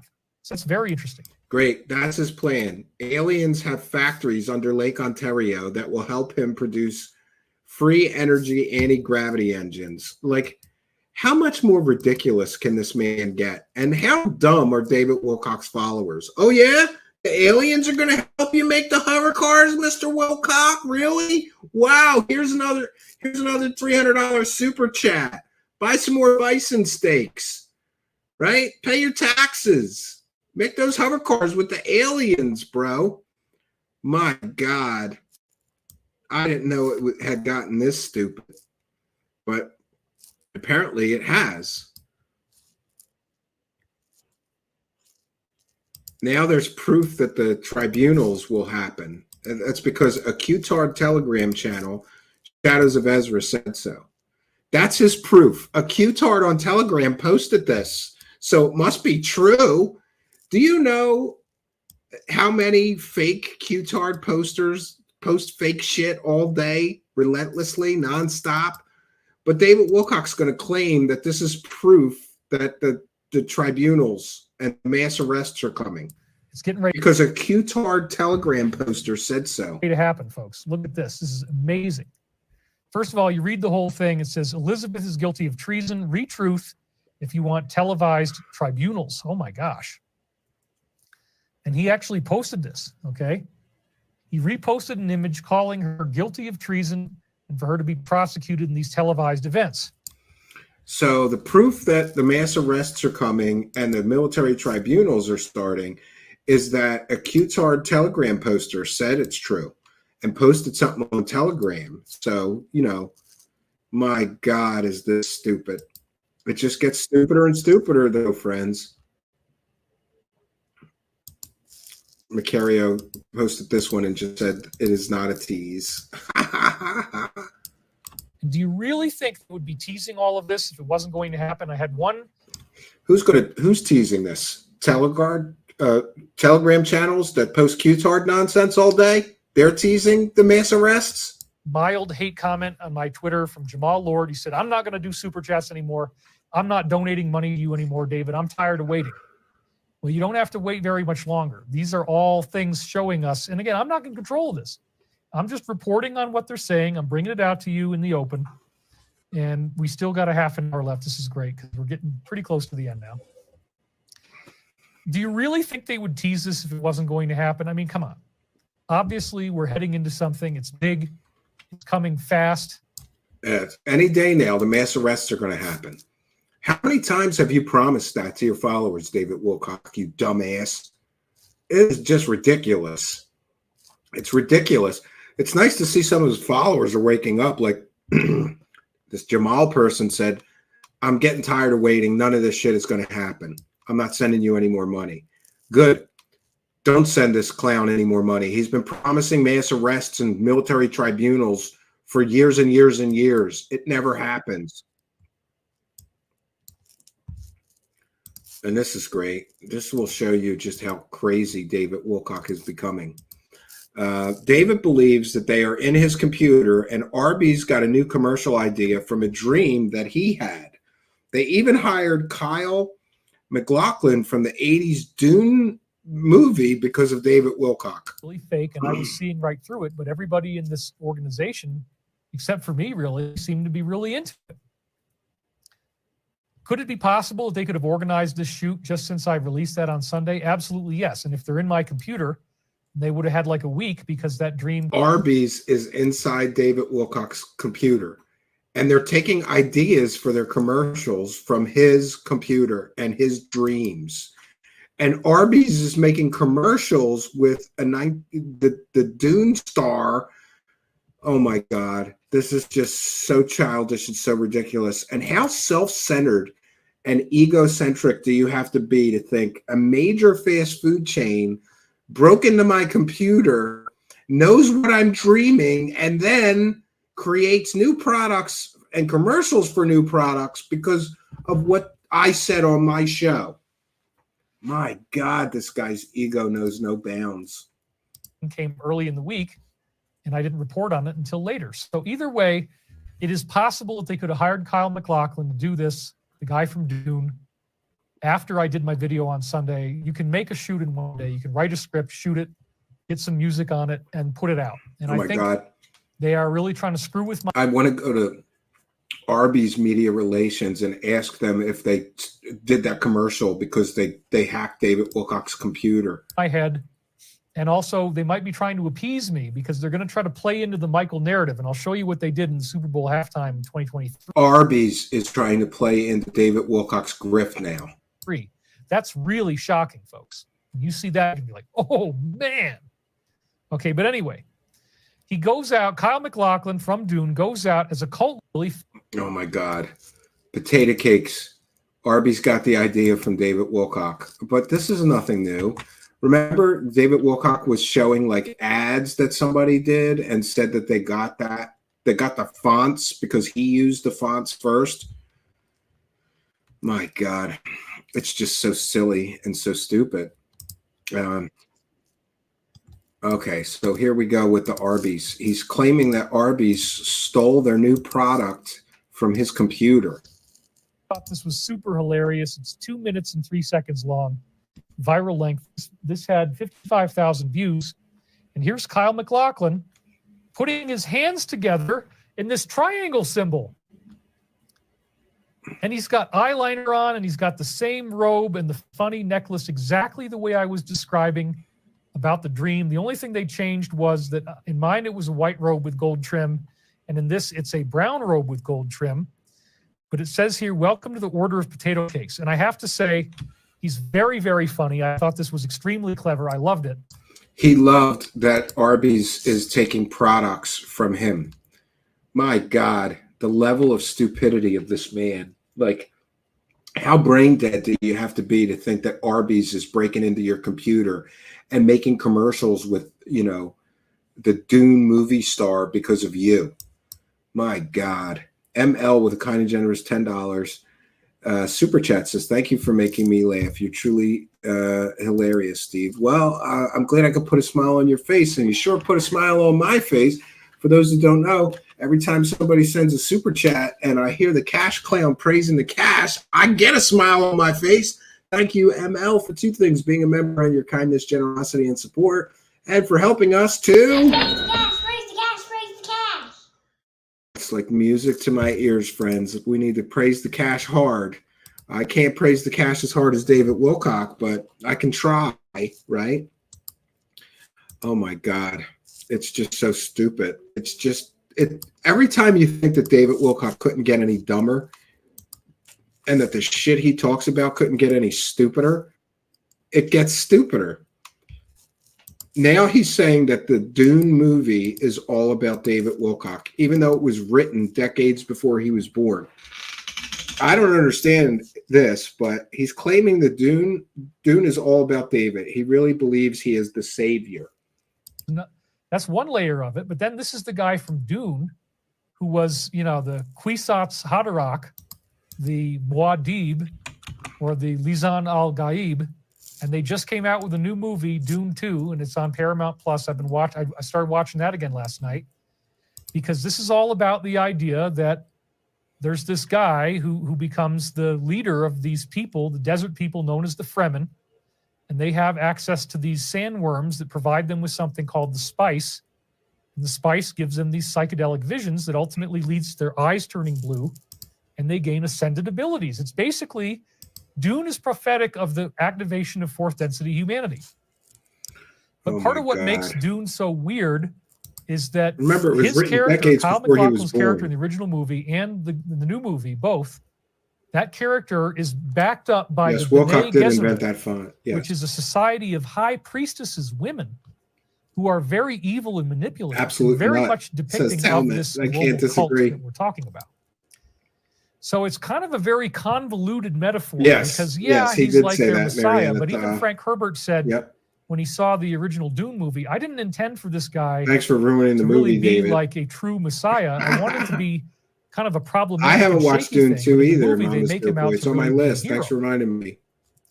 And in the new movie, they make him out to really be a hero. So isn't it strange Yeah, I talked exactly, to you about badge the badge. idea that my past life is Rata, that I would reincarnate to be a liberator of humanity. That was post 294, 151 in the Casey readings.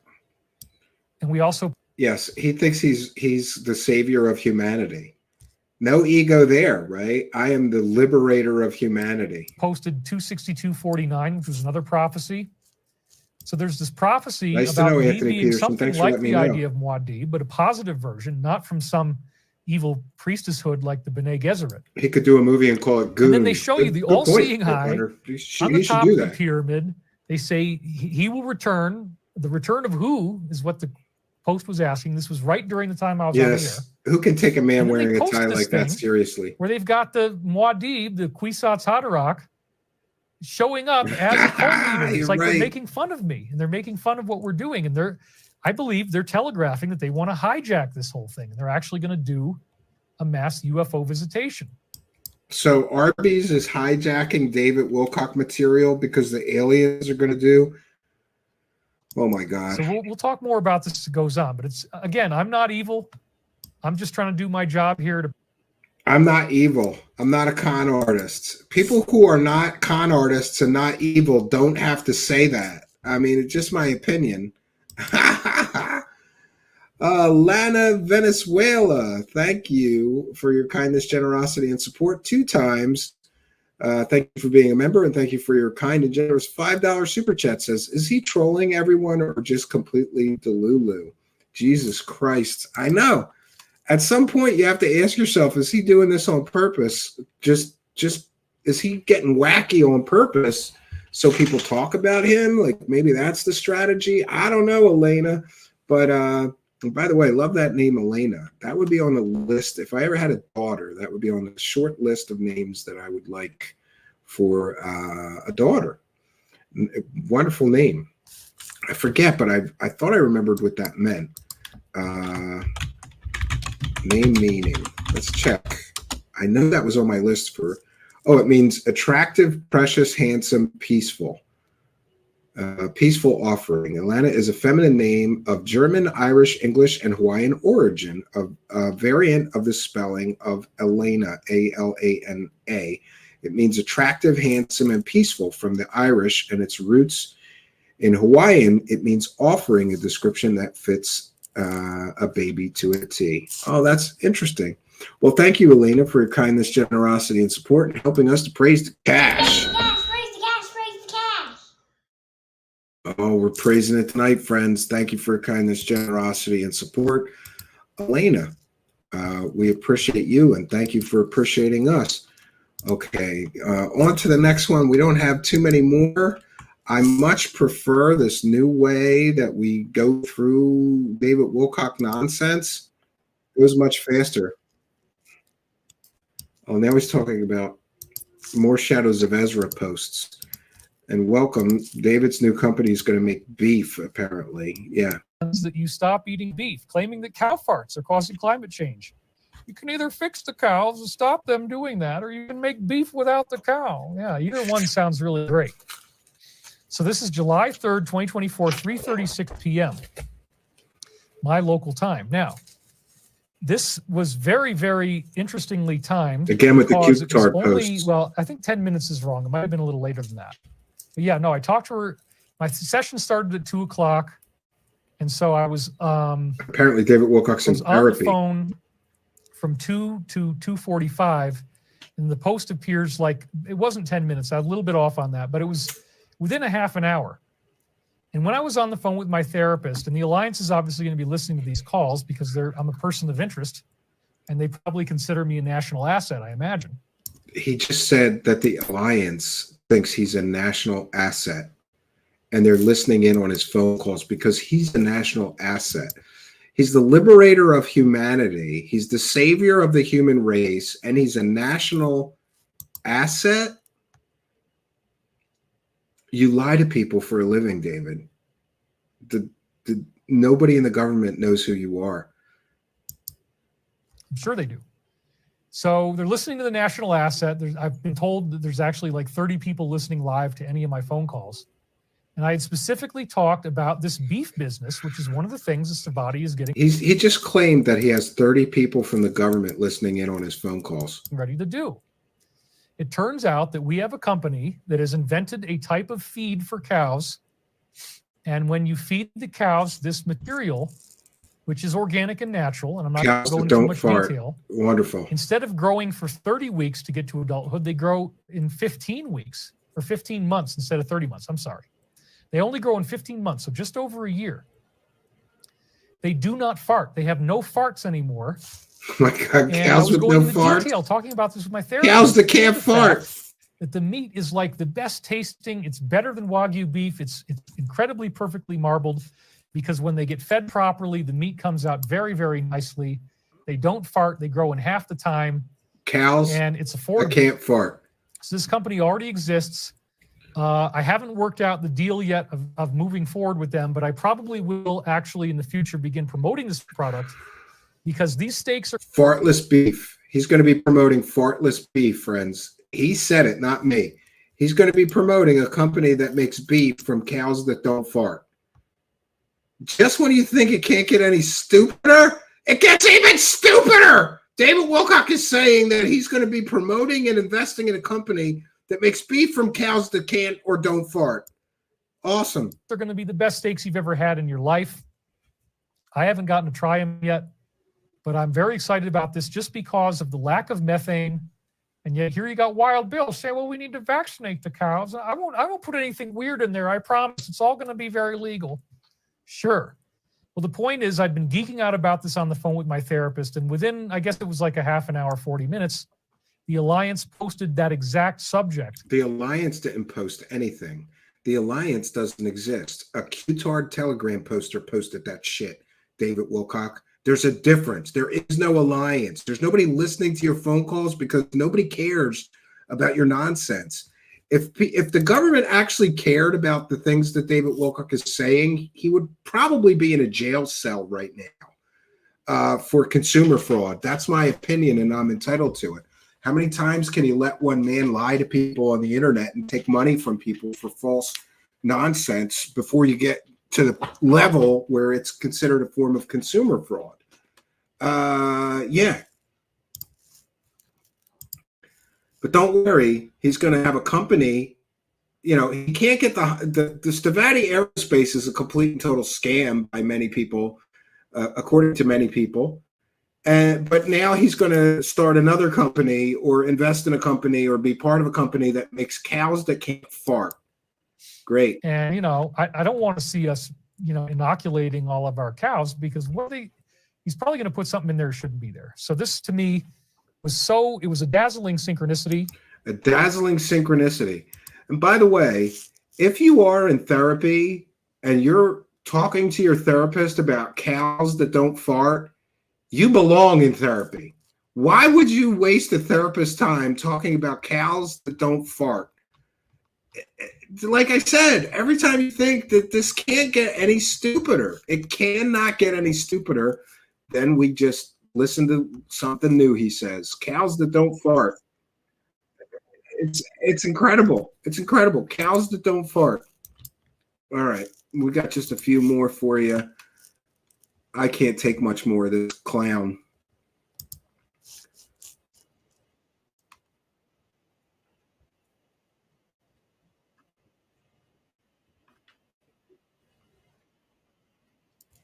Now he's claiming that bears are breaking into his kitchen.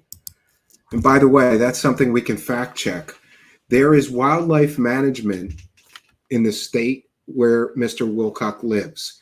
And if a bear breaks into a home, there is paperwork about it. There is reports about it. But here, David Wilcock is saying bears are breaking into his kitchen.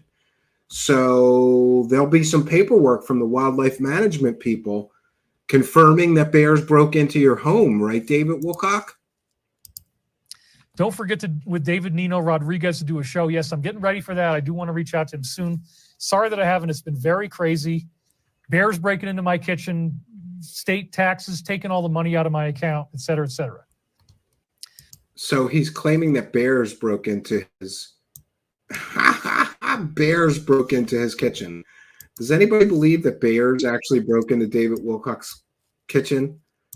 I don't believe it. By the way, somebody reminds me we have to check in on that poll as we close out the last few clips here. Macario says, God, his father must hate hearing his voice. I could see why his parents split. I would have run away from Wilcock too. Tranma is also a great character. Hey, speaking of Tranma, I got to tell you, out in New York, you know, This is a spiritual guru who thinks it's funny to make fun of trans people. I could be from Bronx. I could be from Queens. I could be from Yonkers. I could be from Long Island. But the point is, you love your Tranma. Tranma, come here. Give Tranma as much love. Oh, no, I just dropped my cigarette. Tranma doesn't like that, so I got another one right here. Anyway, you love your Tranma. I identify as a trans and a trans woman. You know, it's what I do. Just give your Tranma. Remember, this is a spiritual guru.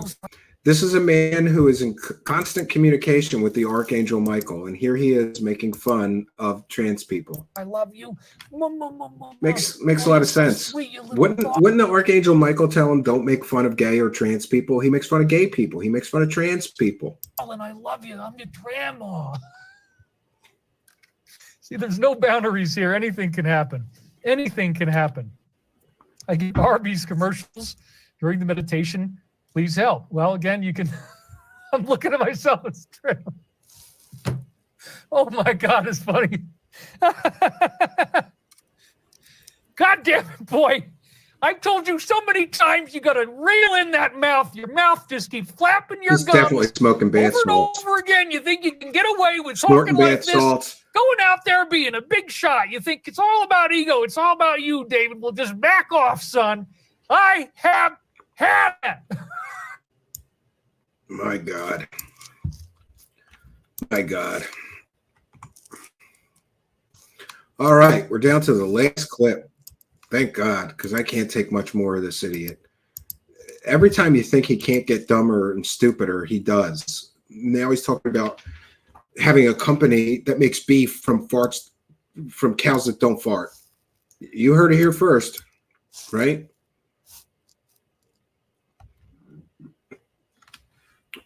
Macario says, ooh, nice. I also see the nano concrete house in the background.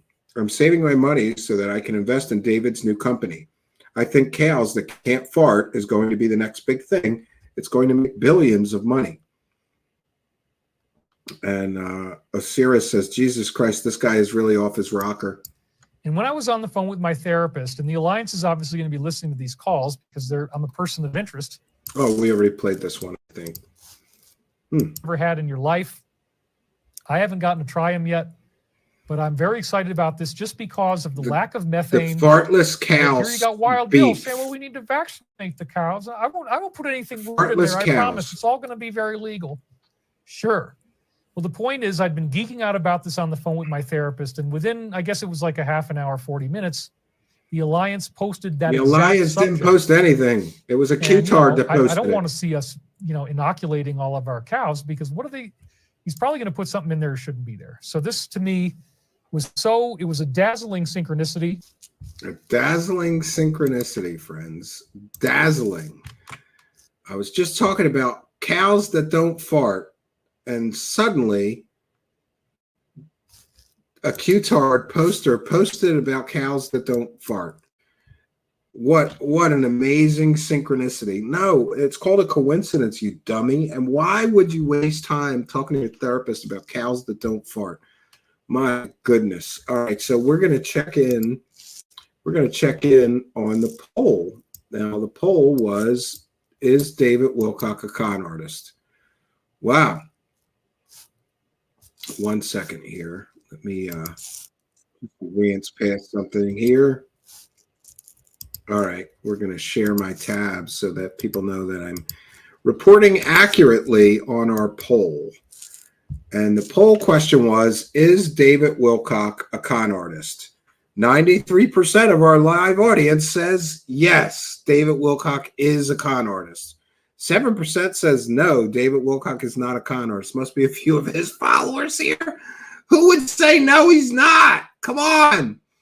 But this directly contradicts David Wilcock's statements that only one person is a hater of his and only one person says he is a con artist. Well, apparently 90, how many? Well, let's check. What is it again? 94% of our live viewers think that David Wilcock is a con artist. And David Wilcock, I just want to put this out there to you. If 93% of people watching a live stream about you think that you are a con artist, then you might be a con artist. I mean, it's just my opinion. But if 90 plus percent of people watching a live stream about you are polled and asked, are you a con artist? And 90 plus percent say yes, 94% say yes, you're a con artist, then you don't have just one hater, and it's not just one person calling you a con artist. David Wilcock, a lot of people think you're a con artist. There's 150 people in the live chat, and 94% of them think you're a con artist, David Wilcock. Isn't that something? So we'll take down our fair use banner here.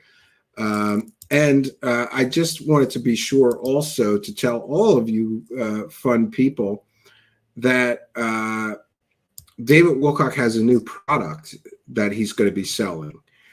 If you think that fartless cow beef is ridiculous, wait to hear about David Wilcock's newest product. And I'm going to take a short break during this video. I'll be back to answer comments and questions from the live chat.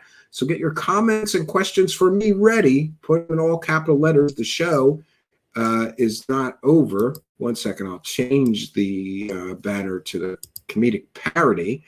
The following video is a transformative work, and it is a comedic parody. It's all about David Wilcock pitching his newest product. Let's hear what David has to say about the newest product that he will be selling very soon. I'm suing everyone. I can't take this anymore. There's people on the internet who are calling me a con artist. Listen, just because I've been selling fake government insiders for years? Hey, that doesn't mean I'm scamming anyone. I'm an artist, a bullshit artist, yes, but I'm an artist, damn it. Just because I sold fake secret space adventures with Corey, no good for years? Hey, that was some great bullshit, well worth the money I got paid for those fake documentaries, nonsense courses and speaking engagements selling Corey's fake Buck Rogers science fiction and time travel space adventures. I can't take this anymore. People keep calling me out on my decades of fake information, disinformation, lies and bullshit. People are calling me a con artist. How dare you? I am going to sue you all. As soon as I get this loan, it's all a new game. Yes, that's right. I'm getting the money by this Monday. I mean Tuesday. Well, maybe Thursday. It may not come till this weekend. All right. It should be here next week. If not then, definitely next month. I'm the world's greatest prophet, even though nothing I predict ever happens. Hey, remember when I promised everyone they'd get superpowers? Well, I'm promising that again because people who give me money forget so fast. Why shouldn't I pull that one again? I'm the best bullshit artist on earth. People just forget how many times I predicted those mass arrests that never happened. People forget I promised people solar flashes and world-changing events every time I have a new $333 round of new bullshit to sell. It's a great grift. Anyone remember when I promised people I'd sell them the secrets to free energy and anti-gravity and promised if you gave me $333 that you'd be able to do it too? So funny, no one could do it, but I moved right on to the angel grift after the free energy grift. Remember when I told everyone that Danny and Brinkley was on his deathbed again? I charged everyone $333 for his last talk and course. Turns out he didn't die that time. He's still alive and well. I guess I lied to fake urgency to convince people to buy another course. And hey, let's not forget I keep promising people free energy-driven anti-gravity hover cars that you can even power your house for free from. Forget how many people are suing Stavati Aerospace. It's totally not a scam at all. Like it's real. I just need the loan to come through, then I'll deliver. People keep calling me a con artist, but I am an artist. The world's greatest bullshit artist, sure, but I am the greatest at something, and you are not. I am also Edgar Casey reincarnated, even though the Edgar Casey Foundation disputes that and doesn't want me making money off Edgar Casey's legacy. Remember my charity?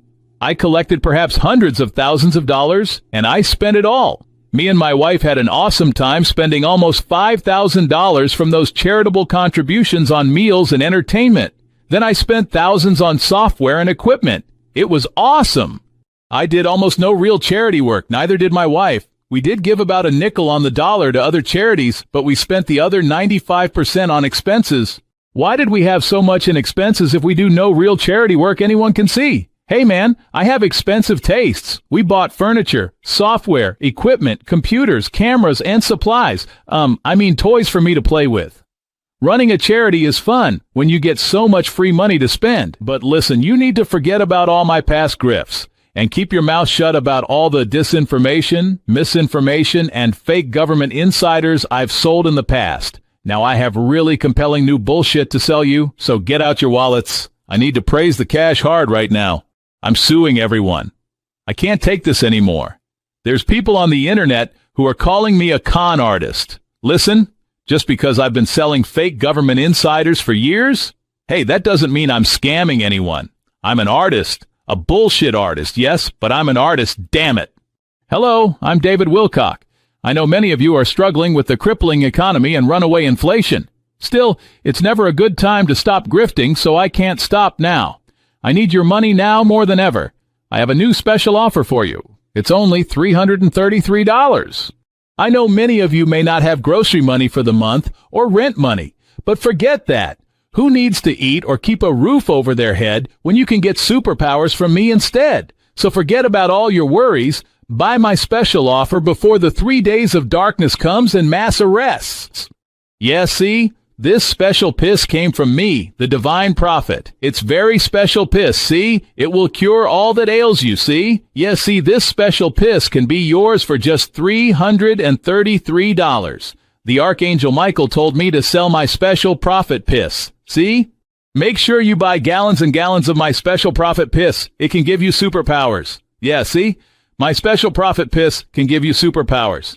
The Archangel Michael confirms that if you buy my prophet piss, you too can get superpowers. Yeah, see? Get your superpowers from my piss. But wait, there's more. If you send me $333 for this special offer, you will receive a big bonus. Thousands and thousands of pages of failed predictions I can't prove predicted the future. I didn't write this nonsense. An angel did. Praise the cash. Praise the cash. Thank God Almighty. Thank God Almighty. Praise the cash. And thank the Archangel Michael, too. He's helping a lot in this grift. Praise the cash. Yeah, see? We're praising the cash. Embrace the grift. Buy my crap. Buy my prophet piss today. So get out your wallets. Forget about your mortgage, your bills. Forget about your car payment or your medical bills. Forget about the terrible economy and buy my special offer today. Who needs food in the refrigerator when you can get superpowers from my prophet piss? Operators are standing by. Operators are standing by. We may be giving him an idea. And I'm sorry, it is funny. I just, when I listen to that, I envision David Wilcock saving jars of his own piss all over his house, right? And, a lot of people with mental illness save their piss. I don't know what that's about, but Ty Lee says, AI Wilcock is the best Wilcock. Yes. Questions or comments for me, please put them in all capital letters. Archaic Revival, that is amazing. Admiral Rascal says Taro Tina drinks a lot of Wilcock piss. Yes. Mama's Dope Boy, tell me what to do, David. Tales of the Sonic Voyage says sniffables. And awesome. At least the Avalon just laughing at this. High Speed Chase says this is the best infomercial. Absolutely. Absolutely. $333 for a bottle of pee. Ew, says Admiral Rascals. And thanks to all of you members here. Yes. Dime Bar says you cannot afford his almond spiced shite though. It cures cancer, you know. You said Kowalski. You see? Yeah, see? Buy my profit piss. Yeah, see? What's the shelf life? I really don't know. Yeah. Davina TK says maybe he can make a deal with Arby's. Yes, a new special drink, profit piss, right? Tarotina is also a Cassidy groupie. Well, that makes sense. That woman's dumb as dirt. One of David Wilcock's followers, who, by the way, falsely copyright striked my channel with a hard strike. We filed an appeal and we won. So she got the strike on her channel. And then I believe she got a community guideline strike for coming into our live chat and threatening me. She threatened me in writing. That's how dumb the girl is. Skibidi Wilcock says, I saw a website selling poop muffins. At least it came from a hot chick. Oh my God, that is gross. High Speed Chase, what a Wookiee spanker. Thanks for being a member. Sherry is also here as a member, says, you're a genius, Stephen. No, I'm just good with computers. And the real AI whisperer is Mr. Ian. And by the way, we have a new AI coming online through Mr. Ian that will be debuting soon. I have to get with him and talk about it. I'm just okay with AI. Mr. Ian is much, much better. These clips were made by me with a new tool that we're sort of working with and developing. Ty Blee, how do you think this all ends? Does he just disappear? No, I think he's just going to keep going and get more and more stupid and ridiculous. That was awesome work, Stephen. Thank you, Mama's Dope Boy. Amy Collins, Pete Peterson was a big-time peace saver. Yeah. For those unaware, David Wilcock's one-time supposed or alleged government whistleblower, who, by the way, never worked for the government. He was never a government insider. He never worked for the government. When he died, there was bottles of piss. Or not when he died. They foreclosed on a home that he didn't even own. It was his girlfriend's. But when they were cleaning out the house, it was filled with dead cats. That's right, dead cats and bottles of piss. It was a hoarding nightmare. Oh, new at Arby's, Wilcock P. Frosties. Well, that's gross. Sandra McDonald says, thanks for the laughs, proper belly laughs. Chat, you rule. Operation Shutdown. And thanks for being a member, Sandra. And Operation Shutdown, I can't wait until next week when McDonald's gets into his computer. Yes, that'll be next. Hank McGurk, what are you saying? Are you saying anything sensible? Spaghetti didn't fail. You sold it with a plastic fork. I think you're talking about McDonald's. Davina TK, none of the newer grifters want anything to do with him. In fact, old grifters don't either. Yeah, and Chase says, great job, Stephen. Arlene Atkins, thanks for being a member. Coming soon at Arby's, banana sandwich dessert bowls. Gross. High Speed Chase, he will soon say that bisons will not fart. Yes, Patty says, I needed a good laugh. Well, that's why we do these things. It's just, look, sometimes you just have to laugh. And when, you know, when I really think it's all of this is really funny is when I think about the people dumb enough to send David Wilcock money or dumb enough to believe anything he says. Like, how dumb do you have to be? You got to be pretty dumb. Like, no matter how stupid you think David Wilcock's followers are, just take a moment to realize that no matter how dumb you think David Wilcock's followers are, they're actually even dumber than that, right? Yes, Algaray says, I always knew that Arby's was part of the deep state. I love those curly fries, man. I got to go try. Don't they have burgers now? I got to go try a burger there. I love, I'm not a big fan of roast beef, so I've never really, been to Arby's much. My wife used to go there and get certain sandwiches that they made, like a turkey sandwich or something. I don't know. I never really, I would go through the drive-thru and get curly fries, though, occasionally. Back when I was allowed to eat carbs. By the way, I'm back on this carnivore diet. And I'm still enjoying it. The problem with the carnivore diet is after about a month of eating nothing but meat, it starts graining on you. And the big problem for me is there's no snacks. If you're on a carnivore diet, the only snacks you could eat are like Slim Jims, beef jerky. I have some pre-cooked bacon. I eat that once in a while. Mostly, though, I'm just eating one meal a day. And I'm enjoying it immensely. Over this past weekend, I made a huge, I think we had a big cookout at the cabin, and I made 5 racks of ribs. And so I just ate ribs all weekend. And my wife made steak and chicken shish kebabs, so I ate those. But after a few months on this diet, it does start to grain on you. Like you want some French fries, or you want some mashed potatoes, or you want some potato chips or corn chips or something that's carby, and you can't. But I'm still feeling pretty good on it. And I have to say that, and by the way, always consult your doctor. Don't take advice from me about anything, diet, exercise, nutrition. I'm just recounting my own personal experience, however. On the carnivore diet, I have more energy, I get more things done, and I'm actually able to do a lot more physical labor. It feels like all that protein, I think it creates testosterone or something. I feel more manly, right? And I'm trimming and slimming down. I would like to lose, I think I'd like to lose 10 more pounds. That spare tire of mine is half gone. I'd like to get rid of it. I remember, in my younger years, I was always like so thin that people thought I was starving myself, or, I was emasculate, or not emasculated. What is that term where you look sickly thin? I always was like that. But you get a little older and your metabolism slows down. And I also think in my case, it's a lack of activity. For those unaware, I have my children all summer long, and I'm a stay-at-home dad. I run my business from my home here. So I sit in front of a computer all day and all night, usually.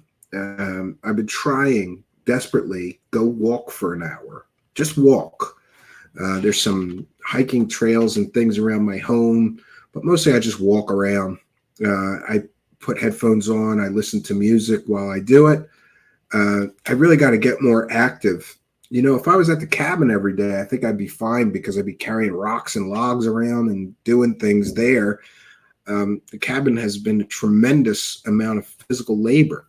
But in my daily, weekly life, I'm sitting around watching the kids or doing something with the kids.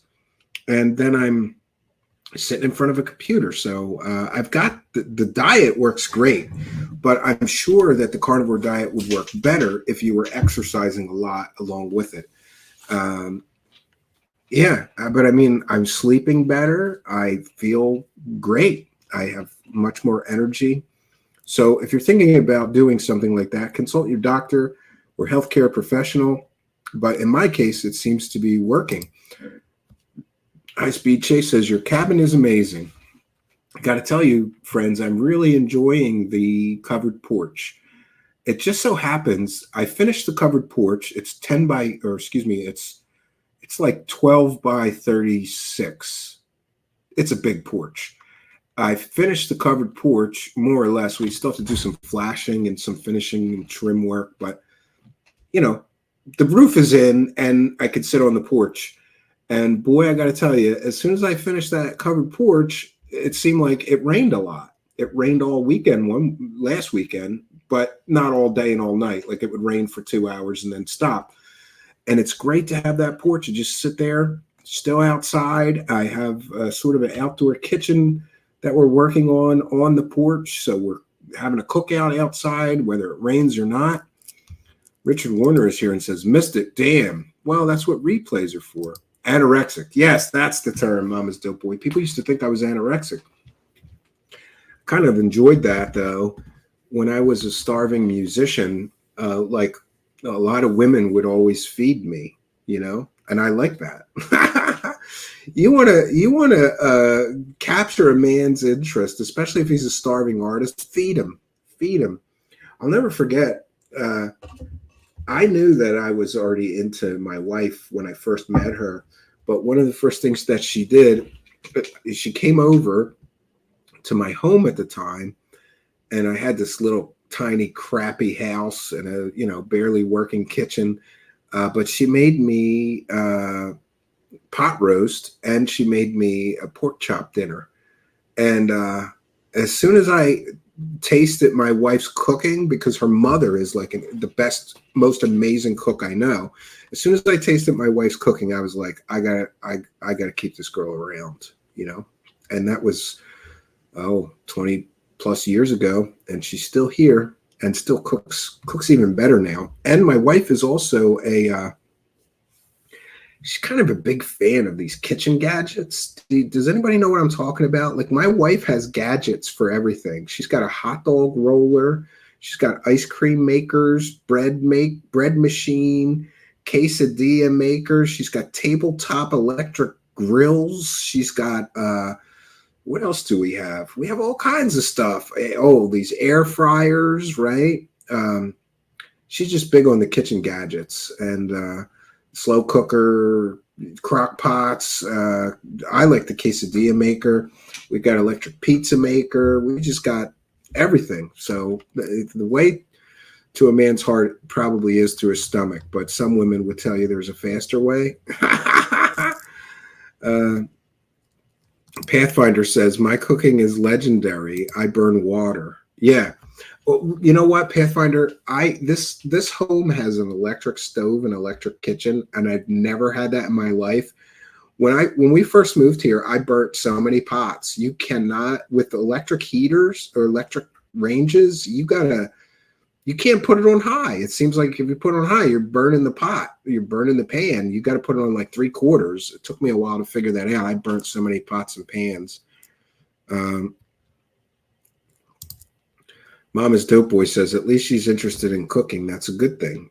She's the second best cook I know, but don't tell her. The best cook I know is her mother, who I'm sure she learned a lot of that from. And yes, got to try elk steaks. Sure. Yeah, I would love to try some. I've been a carnivore for a year almost. It's a struggle, but I'm not anal about it. Sandra, if you don't mind, this is probably a dangerous question to ask a woman. How did you lose a lot of weight in the year? Because I think I'm 8 or 9 pounds down, and I'm only 1 month in again. And by the way, I did the carnivore diet before, and then I lost all the weight that I wanted to, and I feel like I got to just about my ideal weight, and then I just started cheating, and then eventually I just gave up, because one of the problems, I think, Sandra, with this diet, especially if you're a family man, is that I have to cook for my family, and they're not going to want to eat my diet. Kids want chicken nuggets and French fries and hot dogs and hamburgers and pizzas and mashed potatoes and rice, and so I have to cook for my family every day. So it's kind of a hassle, because I have to cook a meal for my family, then I have to cook a separate meal for me. Usually, I mean, sometimes if we're having like chicken breast, rice, and a vegetable, I'll just make a couple extra chicken breasts for myself, and that's good. But a lot of times it's like mixed rice meals and stuff like that. Like I make chicken fried rice or chicken lo mein or pasta, and I can't eat it. So then I have to make a separate meal for myself. Aliens or Sus says, cook on kerosene heaters during snows. That's gross. My dad was big in the he loved to save money, and I hated those kerosene heaters. They stunk so bad. They were terrible. I will never have a kerosene heater. Just the eggs on the carnivore will add bulk testosterone. Well, that's good to know. Yeah. Yeah, my wife has a Ninja Foodie, and that too. And she has that Yonana machine for making that fake ice cream from fruit. Arlene Atkins, I have 2 kitchen gadgets, a Ninja Foodie and a Breville commercial juicer. We had juicers for a while, but they're so hard to clean. Davina TK says, I am famous for cooking Polish foods. I do that as well. For those unaware, I'm half Polish. My Polish grandmother would say that's the good half. I make homemade pierogis, Davina, and gołąbkis and kiszczyki and a few other things. I'd like to learn more Polish cooking, kind of preserve our heritage.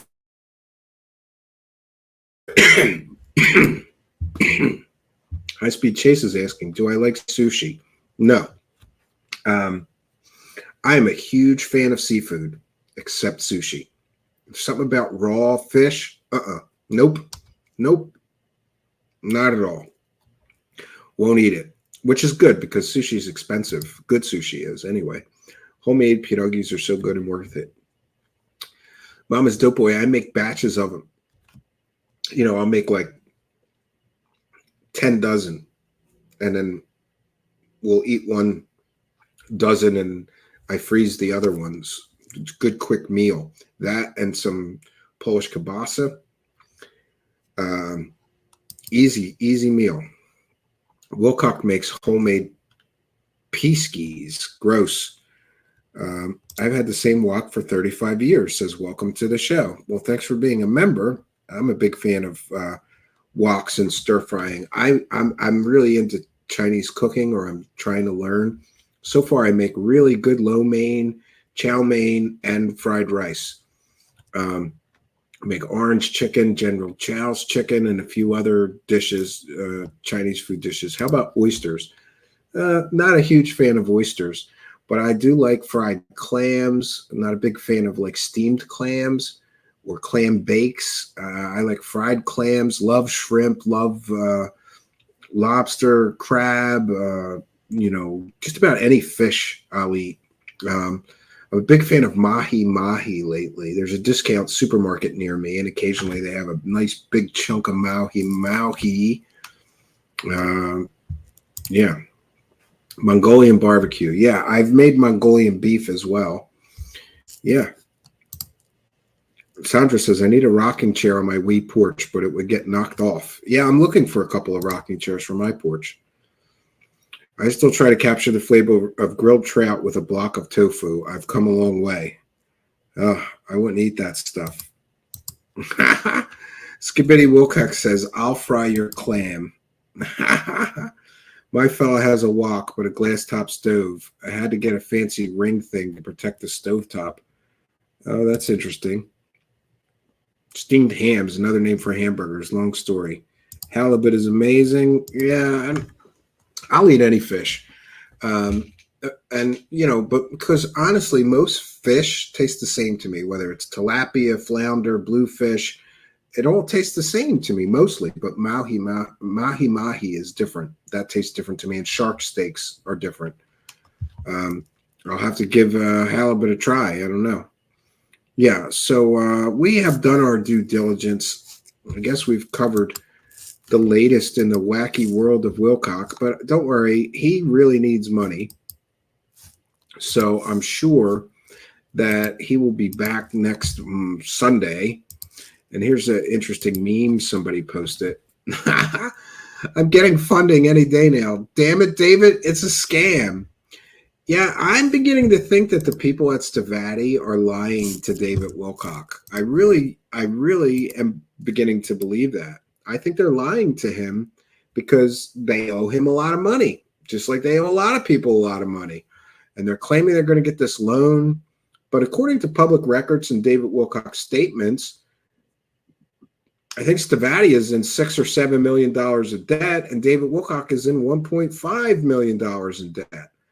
So if we just take the round figure, $6 million for Stavati and $1.5 million for David Wilcock, that would mean they only have a few $1,000,000 left after they pay. He said they're going to pay all their creditors. Great. You only have a few $1,000,000 left, and you're going to manufacture airplanes, hover cars, free energy engines. Oh, but don't worry, because the aliens are going to help him manufacture the hover cars. He's literally on a public live stream saying that the aliens are going to help me manufacture the hover cars. Before we end tonight's broadcast, I just want to do a quick public service announcement. For those unaware, the so-called whistleblower, Jason Sands, who, by the way, met a blue alien. Sound familiar, Corey Good? Jason Sands is now asking the UFO community to pay his bills. This is a post from Larry Gert, and I'm not sure if this is accurate. I I haven't verified this, but I'm told that Larry Gerndt has started GoFundMe's. This is the third one. And each of the GoFundMe's that this Larry Gerndt has started for different people in the UFO community, each of those GoFundMe's are asking for $100,000. For those that are unaware, Jason Sands calls himself a whistleblower, but he, like David Grush, has zero evidence. And he came out into space. He's telling secret space program stories, said he did a 20 and back. He met a blue alien in the desert. Here is this. Our brother, Jason Sands, is in between jobs and is facing what looks like administrative terrorism regarding his security clearance, which then affects his ability to get the next job, and he's running out of money. Jason is the main breadwinner in his family, and this is stressing him out. We all know the feeling, but given how much he has given to this community, this Larry guy, I almost used the R word, this Larry Gerndt, he must be mentally deranged.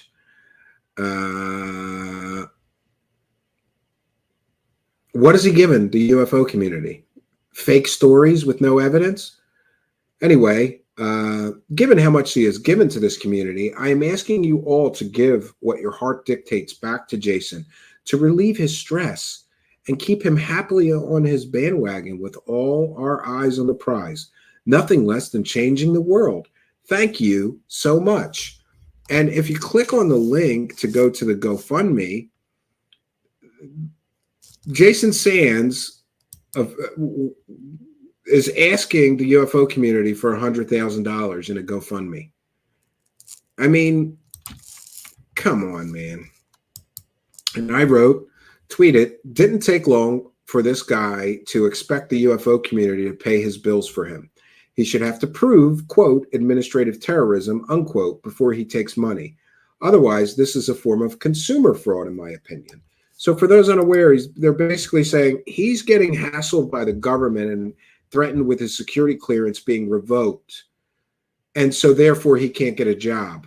Hey, asshole, maybe you shouldn't be on the internet telling stupid stories about aliens and time travel and 20 and back secret space program adventures and meeting a blue alien in the desert and having telepathic communication with aliens.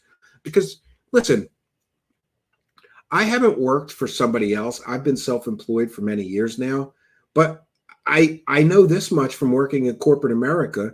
The first thing somebody in the human resources department does when they're looking at a potential candidate for a hiring is search their social media, find out what they've been doing on the internet, make sure there's no like,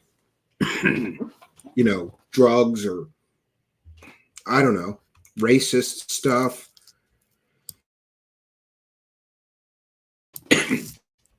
So what's probably happening is that potential employers are Googling him and they're finding out that he's telling people that he met blue aliens in the desert and he's going on secret space adventures for 20 years.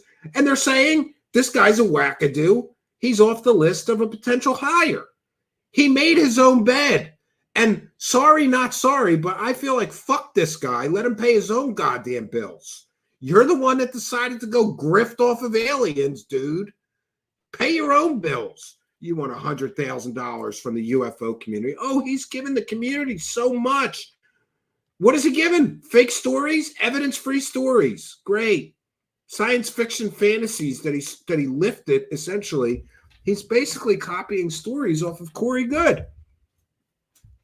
Meeting blue aliens in the desert, going on secret space adventures, doing a 20 and back. That's all Corey Goode bullshit. And we're supposed to all chip in and give this guy $100,000 because he can't get a job because he talked wackadoo bullshit nonsense on the internet for months now. And by the way, the guy's only been around the UFO community for literally 2 or 3 months, right? And we're supposed to give him $100,000. Tell me you're a grifter without telling me you're a grifter, right? It's so ridiculous. Yes. He could join the traveling freak service, says Pathfinder. Blue chickens and bananas. Yes. Banana and peanut butter sandwich is good, but I'm not even slightly interested in Wilcock style banana sandwich. That has some sex connotation, Arlene, what he's talking about. Yeah, blue chicken aliens and 20 and backs. Trolly troll troll. Yes. Richard Warner, when I needed a job, I always got a job. You just can't be afraid of the work. Very good point. Patty says, Richard Warner, that's true. I've always worked hard, brought up that way. Yeah, I come from a very hardworking blue-collar family. And my father was like old school. Like my father, Patty, would get us the job. Like he would get us the job. Like he got me and my brother. We were like, I must have been like, I swear I was like 8 or 9 years old. And my brother had to be like 11 or 12. And my brother, he's now a diesel mechanic. He's very mechanically inclined. I'm not very good at mechanic kind of stuff, but, you know, I'm a good helper. So when I was like 8 or 9 and my brother was 11 or 12, my dad got us a job at a hobby shop and toy store assembling bicycles. And we would go there every day and assemble bicycles during the summer. And but it was great because we worked in a toy store. So we would get paid and then we would buy some toys and put a couple of dollars in our pocket. And my dad got us that job. And then when that store closed up, he got us other jobs. Like my father was like, you need to work. You want things, you have to work for them. I'm trying to teach my son that. The same kind of thing. Like you have to work for things, and that's sorely lacking. You know, I hate to be like a get off my lawn old guy now, but I see a lot of these younger people that are just starting and they don't want to work a 40-hour week. They don't want to work a 10-hour week, some of them. My dad was very good in teaching us that if you can provide some kind of value to people, and by the way, the owner of the toy and hobby store, his name was Bob. I'll never forget him. He was one of my favorite people growing up because he ran a toy store and he was great friends with my dad. My dad bought all kinds of train shit from him. But that guy was so awesome and he paid us really well. He always took great care of us. And in his case, he hated putting the bikes together, but he ran it was a little shop. He ran it by himself. And he had to be out front waiting on customers, and he'd get all these people that would buy these bikes, and they were in boxes in the back. So me and my brother would just put them together. And my brother, we got great at it, you know, and we made a lot of money. But anyway, yeah, people don't want to work. You got to work. My father was the kind of guy like, listen, I'll get you the job. I'll talk to Bob. You're going to work for Bob. And we were like, what? We're going to work at Bob's toy and hobby? And he's like, yeah, I'll talk to him. We'll get you a job. He hates putting those bikes together. Your brother's great at it. Your brother will be good.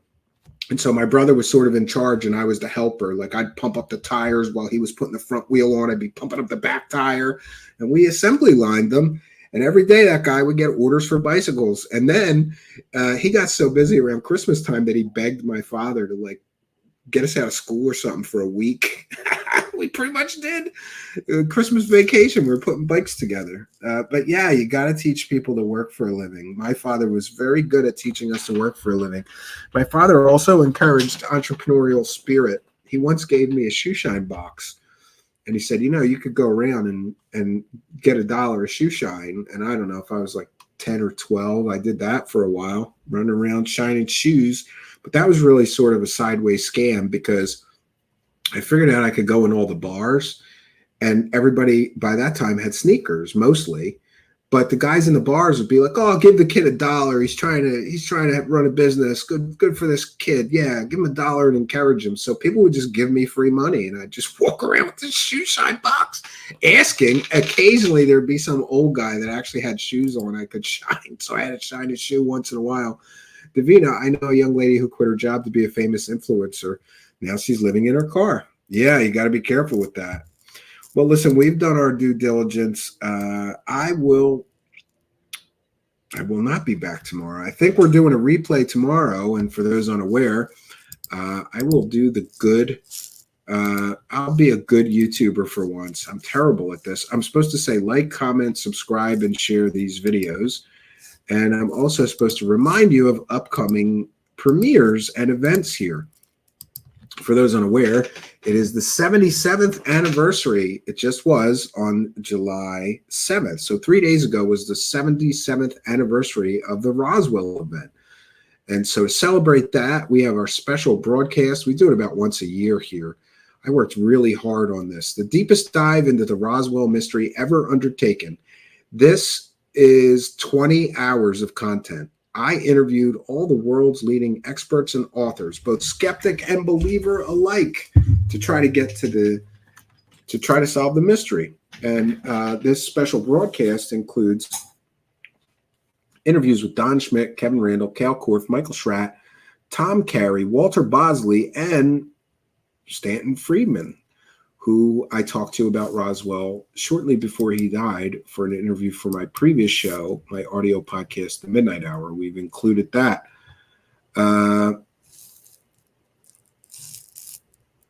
One second here. So this Friday night at 9 p.m., we do part 1.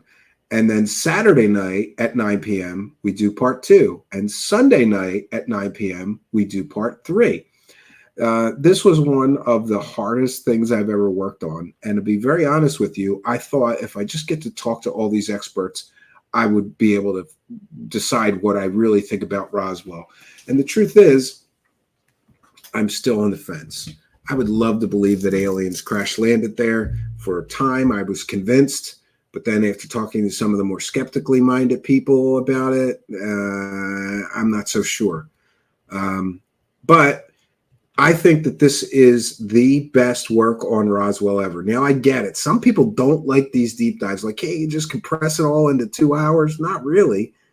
These are all very in-depth interviews from some of the world's experts, authors, and researchers on Roswell. So this Friday night, 9 p.m., Saturday night, 9 p.m., Sunday night, 9 p.m., and each of these streams is like 6 or 8 hours long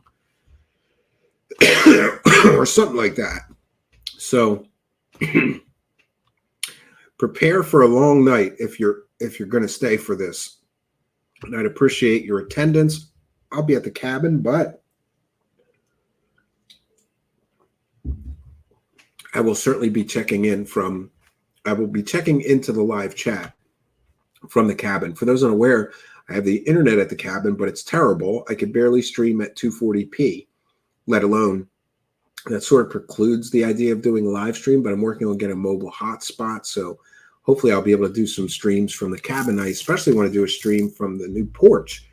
And we'll be doing that soon. So this Friday, Saturday, and Sunday night at 9 p.m., we've got Roswell's 77th anniversary deep dive, the deepest dive into the Roswell mystery ever undertaken. It brings together all the world's leading experts, authors, and researchers on Roswell.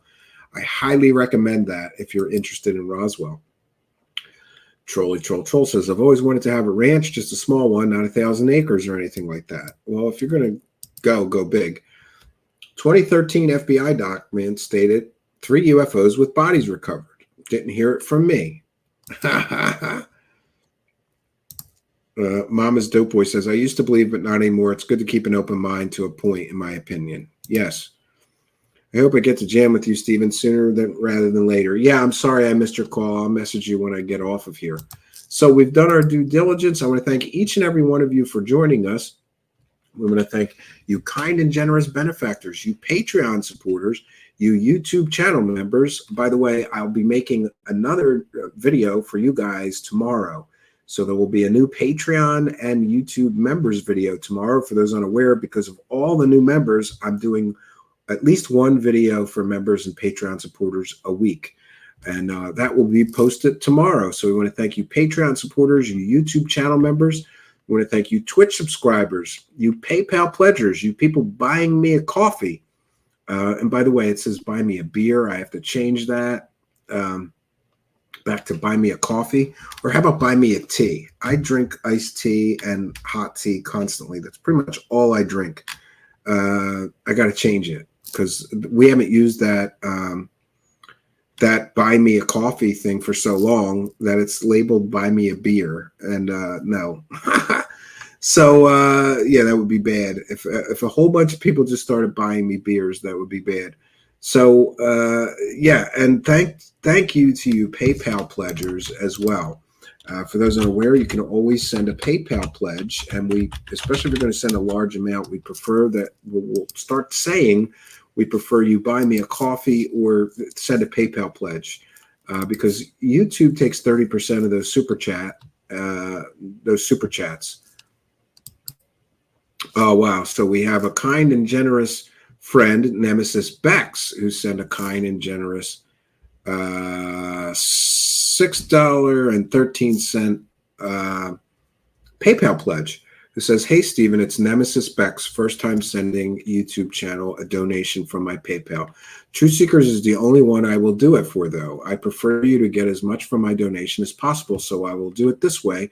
From now on," this is just what we were talking about. Thank you, Nemesis Bex. "Instead of the super thanks on YouTube. Great show, Stephen, as always." Well, thank you for your kindness, generosity, and support. It is much, much appreciated. We thank you all, and we'll give Nemesis Bex, longtime show supporter, a thank you. Praise the cat. All right, friends.